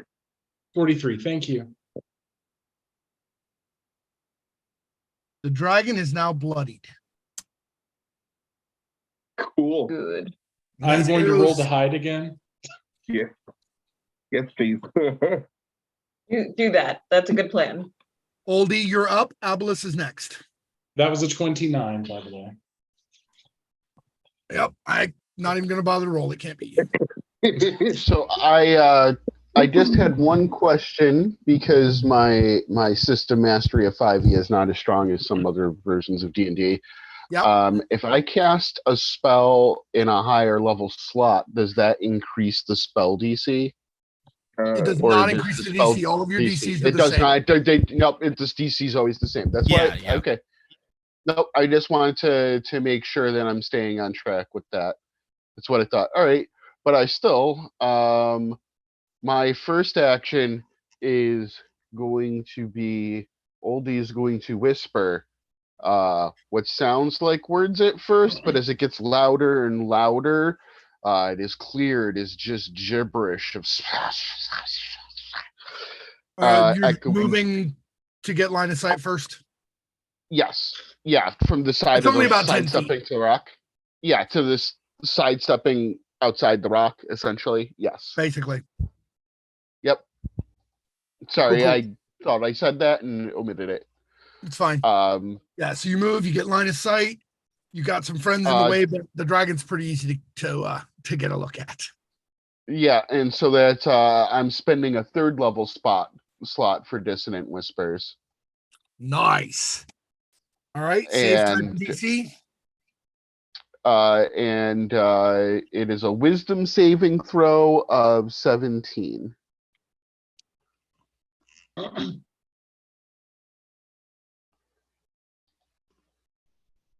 A 10 does not do it. All right. Ooh, so it will take full damage. Uh-huh. And it must use its reaction, if available, to move as far away as its speed allows from me. Nice. Correct. It does not like the scary whispers. It does not. What is the coming damage? from this little halfling should not be that scary. So that's 5 plus 3 is 8 plus 6 is 14. That is 14 damage. All right. 14 psychic damage to Yep. the Damage to the brain. 14 To the psychic. emotions, as Chloe said And earlier. now it moves as far as it can away from you. All right. Yep, that's what I thought. It goes to the very bottom area, all the way to the furthest edge south of this long, about 80 to 90 foot long cavern, where it cowers in the corner for a moment beside a chest. Across from it, on the other side of the cavern, so the people can see, you can see that far, as the glow around it sort of fades out as the after effects of the guiding bolt fade. There's a large sized draconic skull over there. Like the skull itself is large sized.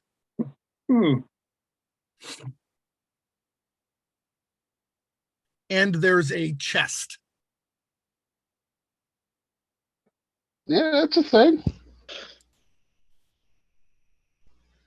All right. Oldie, that was one of your things. What are your birds doing? Is it still within 80 feet? It is. All right, so that's their fly speed. So they're both going to zoom in and continue their vicious attack against these. Yeah, I kind of thought they might be. These horrible things. They move to flank and give themselves advantage on it. Yeah. Oh, nice. I always forget that that's a thing in. All right, so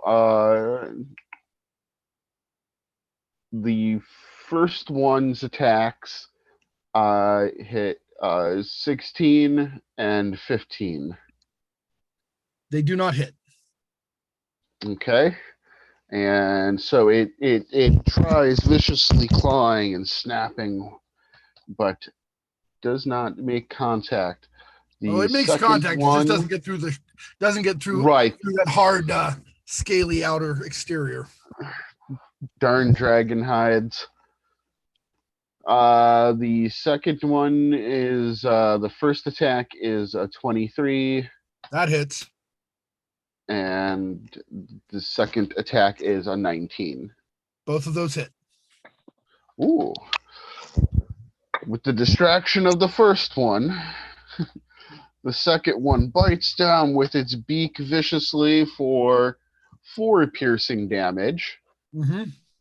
And then bunny kicks with its talons, digging in with its claws, and does 5 plus 4 is 9 plus 3 is 12 slashing damage. All right. So 16 more points of damage done to the dragon as one bird beats viciously around its head, distracting it, but not doing any damage. The other one gets right up under the tail and starts biting and clawing at soft nether regions.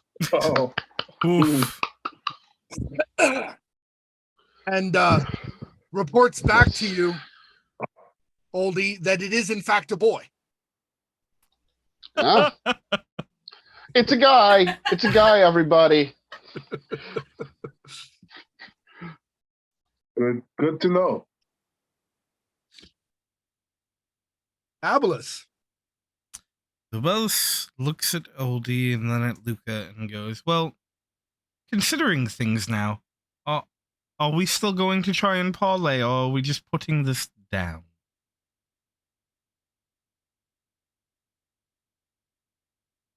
I mean, it might be semi-receptive at this point since we're jacking up its day. But it might be more afraid of her than us. And then he looks over at Luka. Yeah, I'm looking at Luka as well, obviously, yeah. What are we Sort doing of here? Their ball court thing. Jack, with what I know about how it brought the... You know what? No. I've redeemed worse. Ooh. Nothing Luka, is beyond... I have seen you do it before, and I will see you do it many more times. It is every time before, and this time and every time in the future. I will express how much I believe in you, and see that you will see us through this righteous path. And you have a bardic inspiration, because that's a bonus action. So. Heck yeah. Yep. So you have an inspiration left over, a bardic inspiration to go with it. All right. Nothing is beyond redemption, but I will not keep you from what you choose to do. Well, I guess I'll go prime the stage for you then. And I'm going to take my full movement action to get as far into the open cavern space as I can. The full or the double? Just the single, just my full movement, not taking the double move. Okay. What that does is that puts you just south of the spiritual weapon spear that is attacking Kerberos. Okay, as long as I can stay away from being adjacent to it. Yeah, no, I'm looking for exactly where that'll be. You can either go north of Kerberos, just one, or actually, yeah, you can go around that corner. I'll go around the and corner. End up, yeah, you go if you skirt the southern wall, you end up in a square out of its reach. Just, you're about 5 feet southwest of Kole, about 6 feet southeast of Kerberos, and about 7 feet from the spear. So Abellus looks back and goes, well, no points for deniability. And then looks over at the dragon. And in Draconic, Abellus goes, up until this moment, you have not been doing very well, friend. And while we might not have no qualms we will not avoid killing you if we must. With that said, it is not the only way this can end. There are options. And yes, your what's a good term to use here? Brood mother is perhaps a terrifyingly large, overly aggressive, demanding creature. I think it is important to look inside of yourself and to ask the question, what is it that is most important? Fighting to the death or someone who couldn't be bothered to care beyond your worth here in combat with us, or finding yourself a new purpose. Believe me, one is certainly better than the other. Can I roll a persuasion? You may. I'm going to try to do that. If it's good enough, it may end up giving. If it's super good, it may work on its own. We'll see. But if it's good enough, it will give Luka advantage. Hey, I'll take it.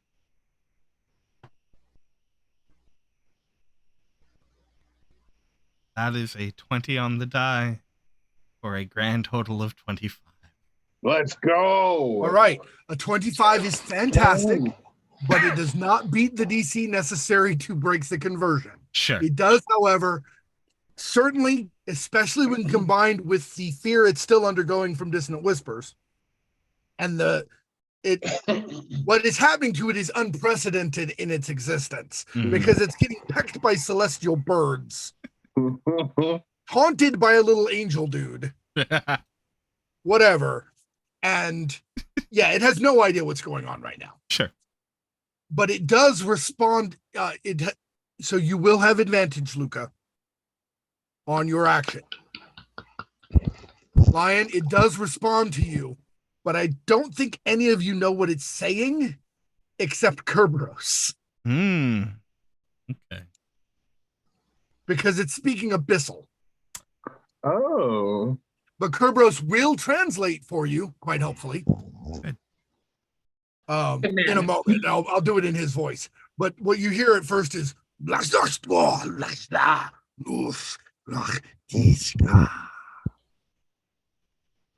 which point Kerberos says,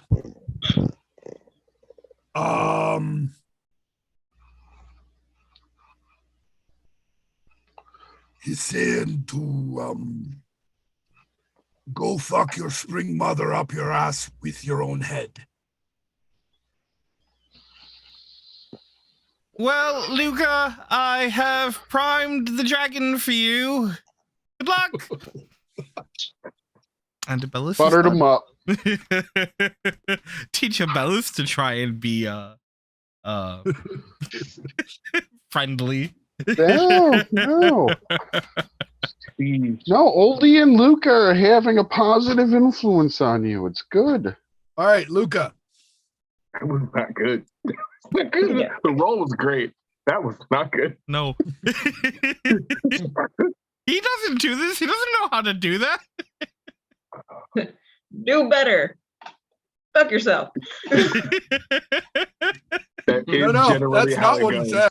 He didn't say fuck yourself. He said fuck your spring mother with your own head. That's worse. Yep. Way worse. Way worse. Let's get lost in translation. It could have been nicer than that. I think probably it was worse. Yep. All right, Luka, on you. Positive thinking. All right. I cannot put me right up next to, or I guess not next to Abellus, because if it attacks me, then I want it to attack me. I don't want it to attack him. You can move from where you are. You can move 10 feet past Abellus. Do that. Nope. 5 feet past Abellus. Okay, if you only move 5 feet past Abellus, then you're probably going to end up being right in the attack range of that spear. Then 10 feet's fine. I just wanted to keep myself in the place of interception, but you know what? It's probably going to come after me after this anyway. So that's fine.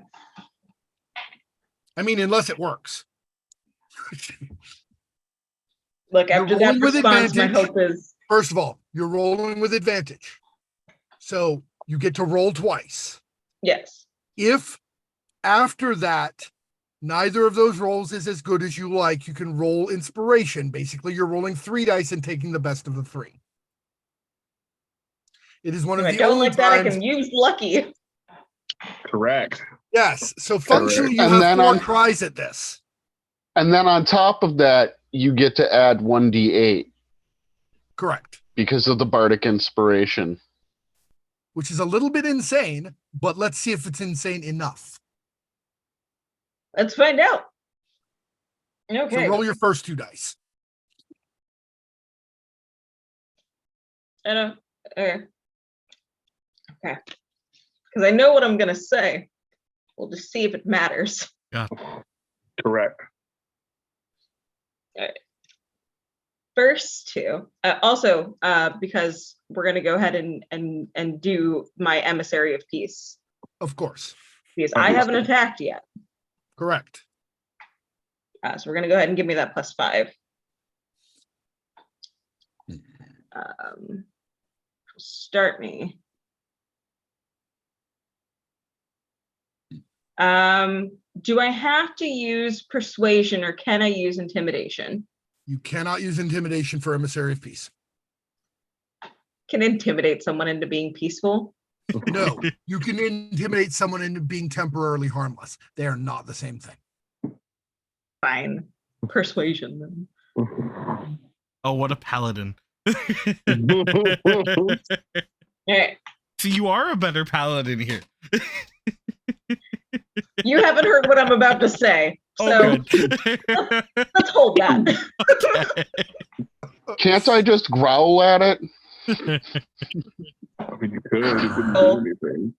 First roll was a 2, so no. Ooh.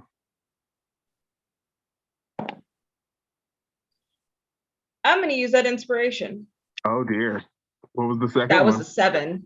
We're moving in the right direction. Yep, we're getting there. And you also have a bardic inspiration.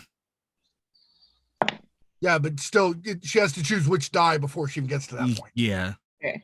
But she has 4 of them. Are we using lucky? We are using lucky. That one's not bad, but I want to see if I can do better. Real quick, Okay. Miss Moon just redeemed inspiration for Luka again. Okay, you cannot reuse it on this same action. Fair. However, Save it. Bank putting it. it out Cool. Thank you. All right. And that's why I wanted to use lucky, because that's a nat 20. Let's go. All right. Get it. All right, roll your 1d8. It was The total is 2, 7, 17, and I was like, can I do better? You can. Yup. All right, roll the Okay, D8 so too. my total, hold on, because I am going to throw in my bardic inspiration on top of it, because we're going to throw all of the dice at it. Yes. Yeah. Do not hold back. 1 second. Can I keep what's rolled on the floor? No, No. absolutely not. Absolutely not. Worth a try. Worth a try. Oh, same number. Okay, so that's fine. So hold on. I have to math. Excuse me.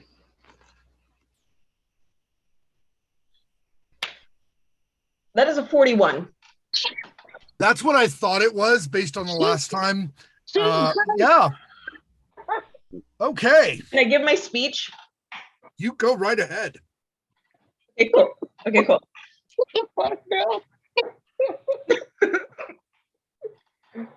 So, in this approach,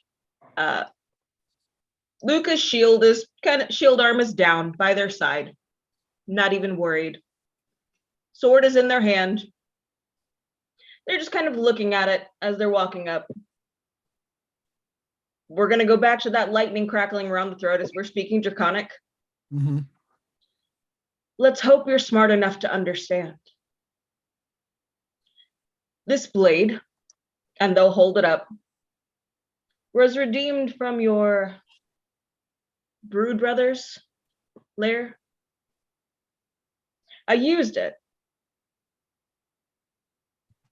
It pierced his skull. I asked him before if he would look to the light. You are on the losing side of this battle, my friend, and I want nothing more than to find redemption in you and your kind. I see what you did to my cousin, how you lifted him off of the floor, and I want nothing more than to bring you to higher stakes. There are ways beyond this battle. And I pray to everything that Kayella lights in my heart that you will refrain from further fighting. But should that not be the case, the sword will claim another that I do not want. Think again. Find her.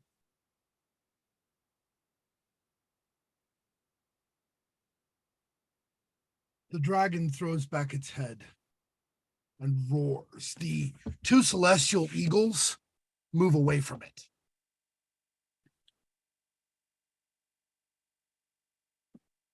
Throws back its head and roars. Its flesh is almost rippling with rage, with pain, with the muscles moving under the scaled skin. Something. Another roar, another. From outside, the loudest roar combined with a sound almost like an eagle screech that you have ever heard. And the whole cavern shakes. But the dragon before you turns his head in that direction and roars defiance.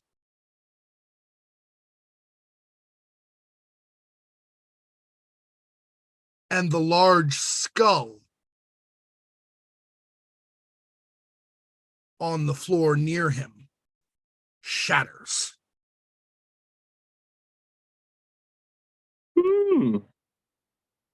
He rolls and writhes on the ground. And then suddenly the frozen ground and rock above him begins to melt rapidly and gives way to a beam of silver light, slamming down into the center of his writhing body. You watch as runes appear on his flesh. Filthy, horrible runes, but are then burned away by the silver light. As down through the hole that the moonlight and the skylight, as it is called, Kaela's skylight is called, comes a swirling vortex of green, purple, and blue butterflies.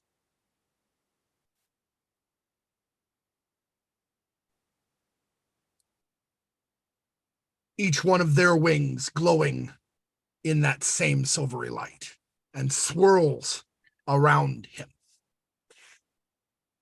until he is hidden completely.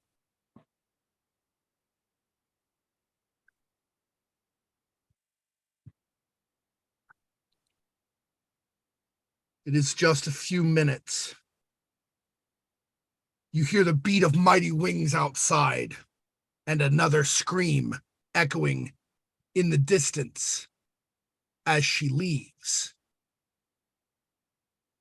The blanket of butterflies settles down onto the rapidly thawing floor as all the ice in this area is turning to water and seeping away. It's not gathering. Some force is keeping it from simply welling up and washing you all out. But the blanket of butterflies lays and collapses until it's almost flat, until all that's left is a lump in the center, a small lump. And then the butterflies start to move away one by one, and still the silvery light streams down.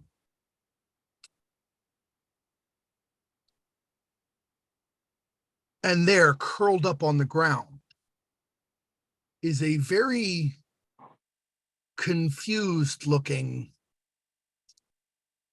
red scaled dragon with broad and beautiful red butterfly wings.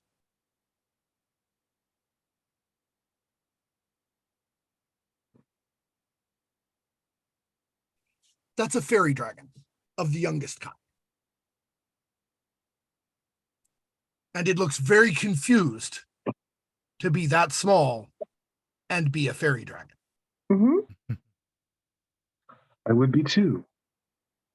The butterflies flash across the room from it, assaulting that spear in midair and just eating it away. And then they swirl once, twice, 3 times around Abellus, and one gently lands on his nose before they spin up and away and go out the hole.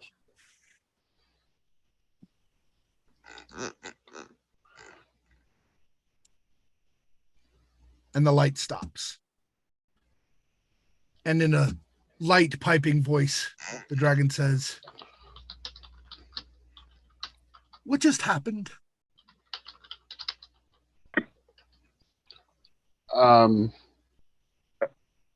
Kayla fixed you. Kayla transformed you.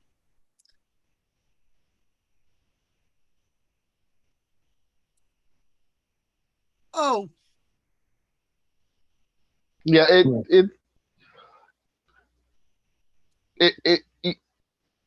it's a thing. This is new. Yes. Yeah. We'll figure out a new name for you, or you can figure out a new name for you. And you know, you can take your time, or if you got one. I'm not in a hurry. This is Caribus, right? Okay. Caribos, right? And Caribos Kerberos. kind of Caribos. Kerberos. So close. Kerberos. And he had a experience similar to yours. I did not get turned into a butterfly. No, but No, you had the washed away. The redeeming is the part. Yeah, that's the important part. I mean, if you want to be turned into a butterfly, I am 100% positive we can figure that out. We can help you be whatever you want to be. No, thank you, friend. please. No, thank you, please. Okay, I'm just saying, whatever you want to be, we can help you with that. We'll figure it out. I promise. But yeah, can you help our new friend, like, because it's a lot to wrap your head around, and you know that probably better than almost anybody alive. I don't know how much help I can be, but I will try. Moral support is good help. Just knowing somebody knows can be a big help for stuff like that. Also, Oldie, we have Luka. Luka, good. Oh yeah, Luka will explain the whole. They got a whole thing to explain to you, I promise. The birds follow the butterflies out the roof. Ivan is standing there beside the rock with his mouth wide the fuck open, He has dropped his bow and his arrow and is just looking in utter disbelief and awe. Close your mouth, lest the butterflies get in. Florenta will appear next to Kole and say, it happened again. You I should have known it would must happen again. stop doing that. Like, oh. Luka is going You're to amazing, approach the Luka. dragon. Yeah. Luka is approaching him. The sword has been put away. The shield has been put away. There's just an outstretched hand.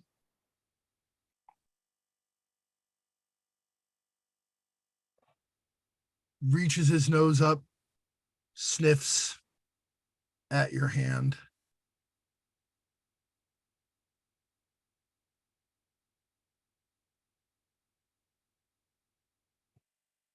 I don't know.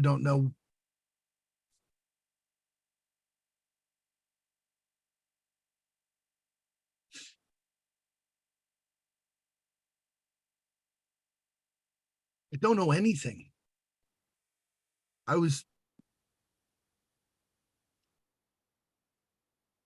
You were able to speak to my heart, but how can that be? I was made by them.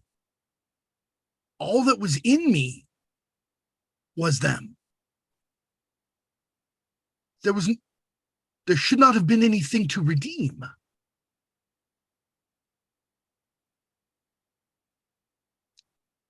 Do you see what I am? I don't know if I do. I don't know if I've ever heard of anything like you. Me neither. That's okay. We're on this road together, aren't we?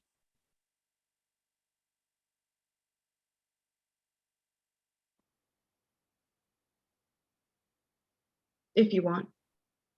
And the elf, too, somehow.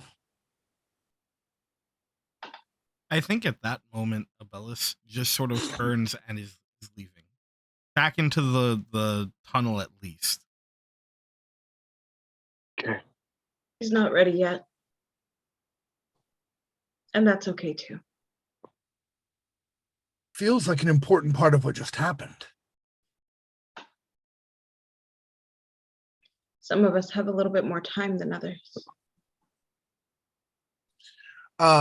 Anyone with religion or bardic knowledge, or both, give me a roll.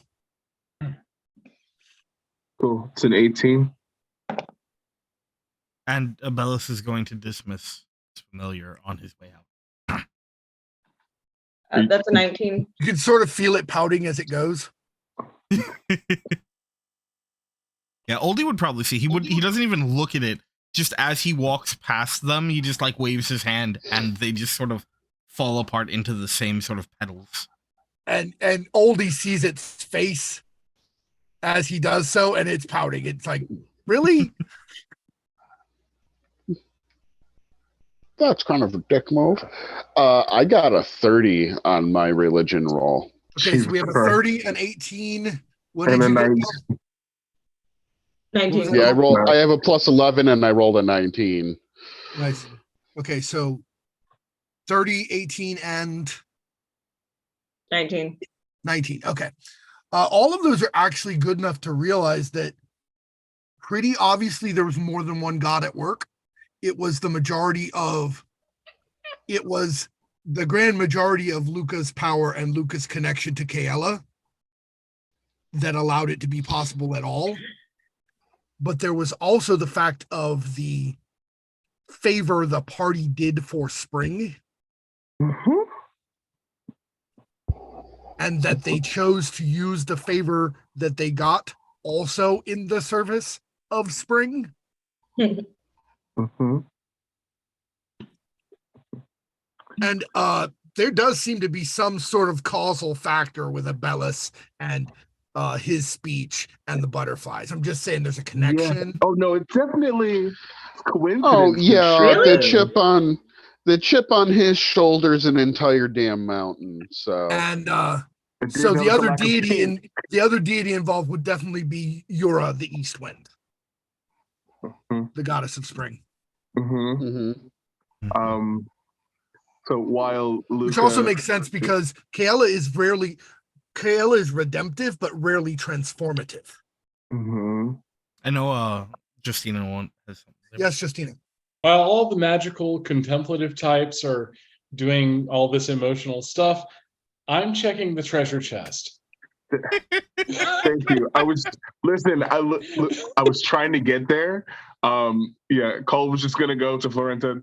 There's a treasure chest if you wanted to. You didn't have to tell Florenta. He's already 11:20. Okay, we'll get to that next time. So we are going to stop at the treasure chest because there may be significant things. I'm just saying it might happen. No, Chloe.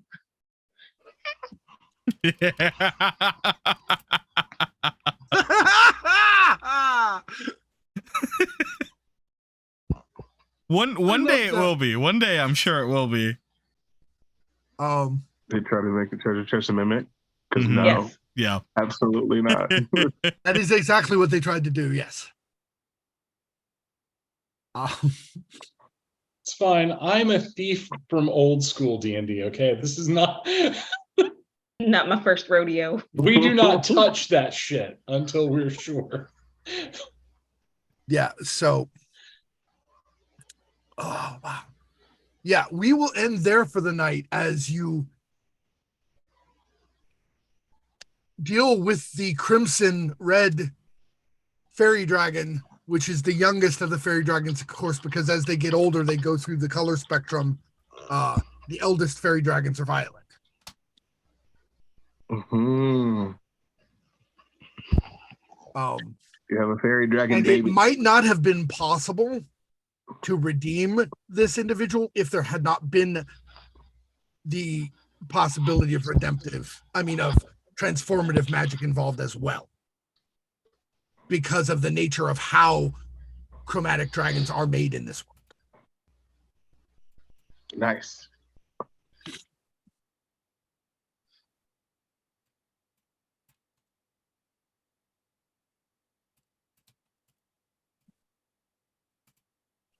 The session was absolutely fantastic. I think my players are absolutely insane in all the best ways. All right. So we will return next Thursday for our next session where we'll find out what's in the chest, and maybe they can figure out where the hell the actual dragon queen that they're looking for is, but they should probably rest somewhere in there before that happens. Yeah, probably. Sleep sounds good. Mm-hmm. Why don't we do our outros? I think that's what we're about to do. I just had Yeah. to take a breath. No worries. Once again, you guys, you did so much better than I expected. I love that about you. You give us time to plan. We're gonna do dumb shit. And then Yeah. mess with Slowly it. getting Abellus on board. You gave Mhm. yourselves time to plan this time. You were in the Yeah. middle of a fight and you slowed down and thought anyway. It was beautiful. Yeah. And let's not get too hasty with that Abellus learning thing. I don't think this went I well. said slowly. Slowly. It's a process. All right. It's all gradual, piece by piece. We are going to go ahead and take our way out. We appreciate everyone who stopped by. You're all marvelous, and everyone who's watching and making their lives more difficult and my life more interesting. It's all good. We love you all, especially you, Chloe. Anyway, so on the way out, we will start with Rev. Hi, I'm Rev. I write games and stuff for Thought Punks at Thought Punks on Twitter, Tumblr, Mastodon, etc.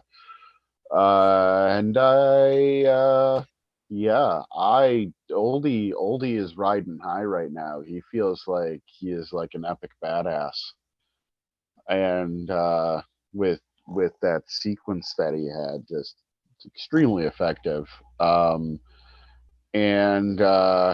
I never ever regret giving Luka all those bardic inspiration dice to add to the redemption, because even if it's a +1 in the end, like that +1 could, we're talking about something where you have to do so well that that tiniest difference can make the difference. So, and you mean the yeah, fact that you only made that roll by 2 points? Yeah. Woof. Yeah. Say yeah. Exactly. I'm exactly. so that. glad I used lucky. I keep forgetting I have it. Yeah. Glad that you do. Yeah, if she'd gone with that 17 so with yeah. everything else, if they had gone with that 17 with everything else, they still would have failed. Mm-hmm. So yeah, I love the synergy with Luka as Oldie, and yeah, just love Luka's determination to make that attempt. Even if they're rude to us at first, like trying to murder us, still got to make that attempt, and I just love it. So, great time tonight, everybody. It was fun.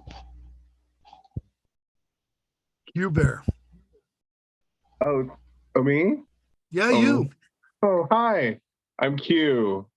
You can find me at Midnight Inc. That's Midnight_Inc. with a Q, not a K, because I'm special like that. On like all my social medias at this point, because I decided to, change it up, brand identity or whatever. I do stuff. I have a podcast. We're on a break right now because we like taking breaks. Yeah, other than that, I'm always having a good time. We love Kole. We love Oldie. We're getting to that date. Probably should go home or go back to the city at some point. Yeah, I'm sure the dragon outside will totally let us just go back to the city. We're gonna go have a date, then we'll come back. We'll fight the dragon. It's fine. I don't know. You heard she left. She left. For now.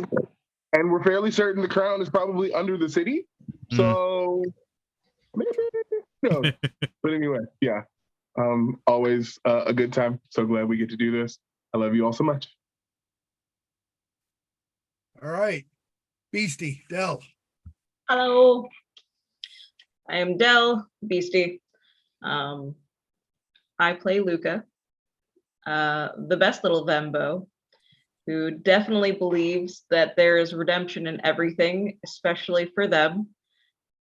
Everything is going really, really well. There are no questions whatsoever of identity. We're very firm in everything that we are and everything that we believe in. I feel as though perhaps there are questions, actually. That doesn't sound right. Justina. Hi, I'm Justina. I play Florenta, who is slowly evolving to being a slaver. You can find me on, or Slayer, not slaver, Jesus. Oh, anyway, you just wanted to go back to the city to get some people. I wanted to hire them, but it is sort of the capitalist slavery, I guess. Anyway, she's turning into a slayer, and I'm on social media as Justina Revolution. You can find me everywhere. So it's true. That's it. Lion. Hi, I'm Lion. I am the creative director / head of Tales from the Table Studios. You can find me here for most stuff, either on screen playing or running things, or off screen doing production stuff and running the chat.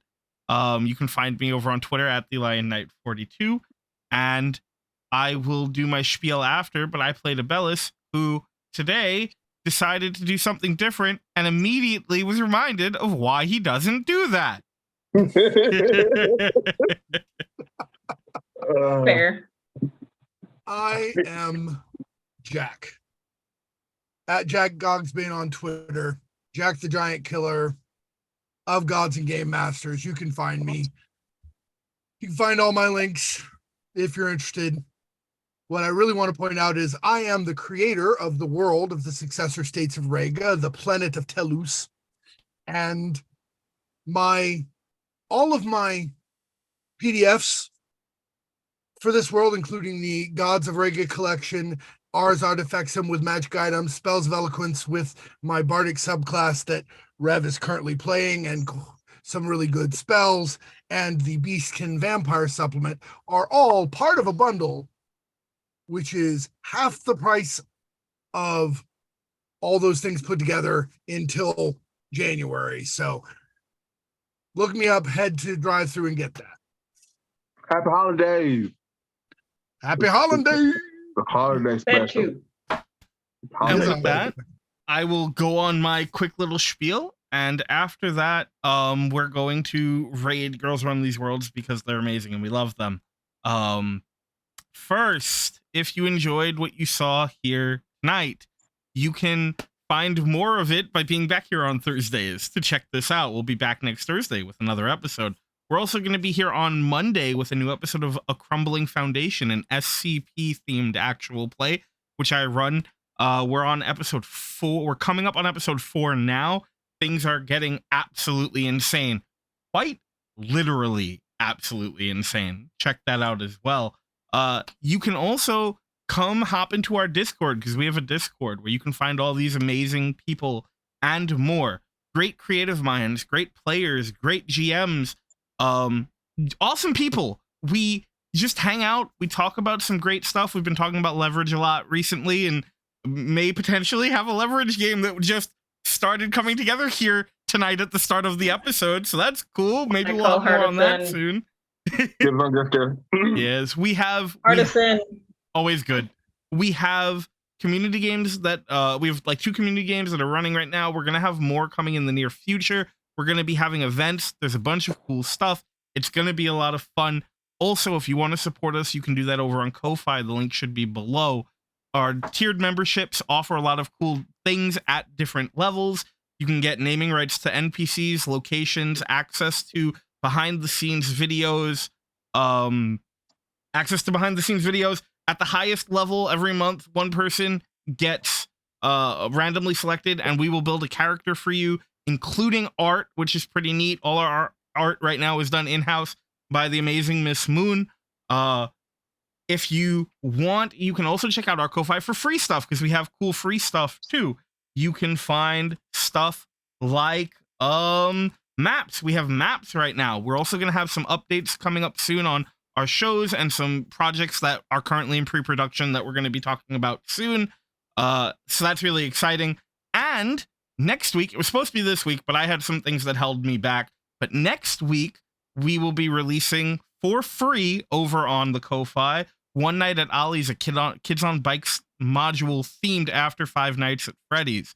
I really have enjoyed putting it together. The playtests I've done so far have been really good. I really hope everyone enjoys it.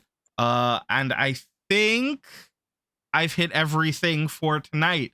So thank you all for being here, both you amazing players. I love y'all so much. And every time I get to sit with y'all is so amazing. Thank you to our incredible chat for keeping things hot and lively and chaotic tonight on both ends.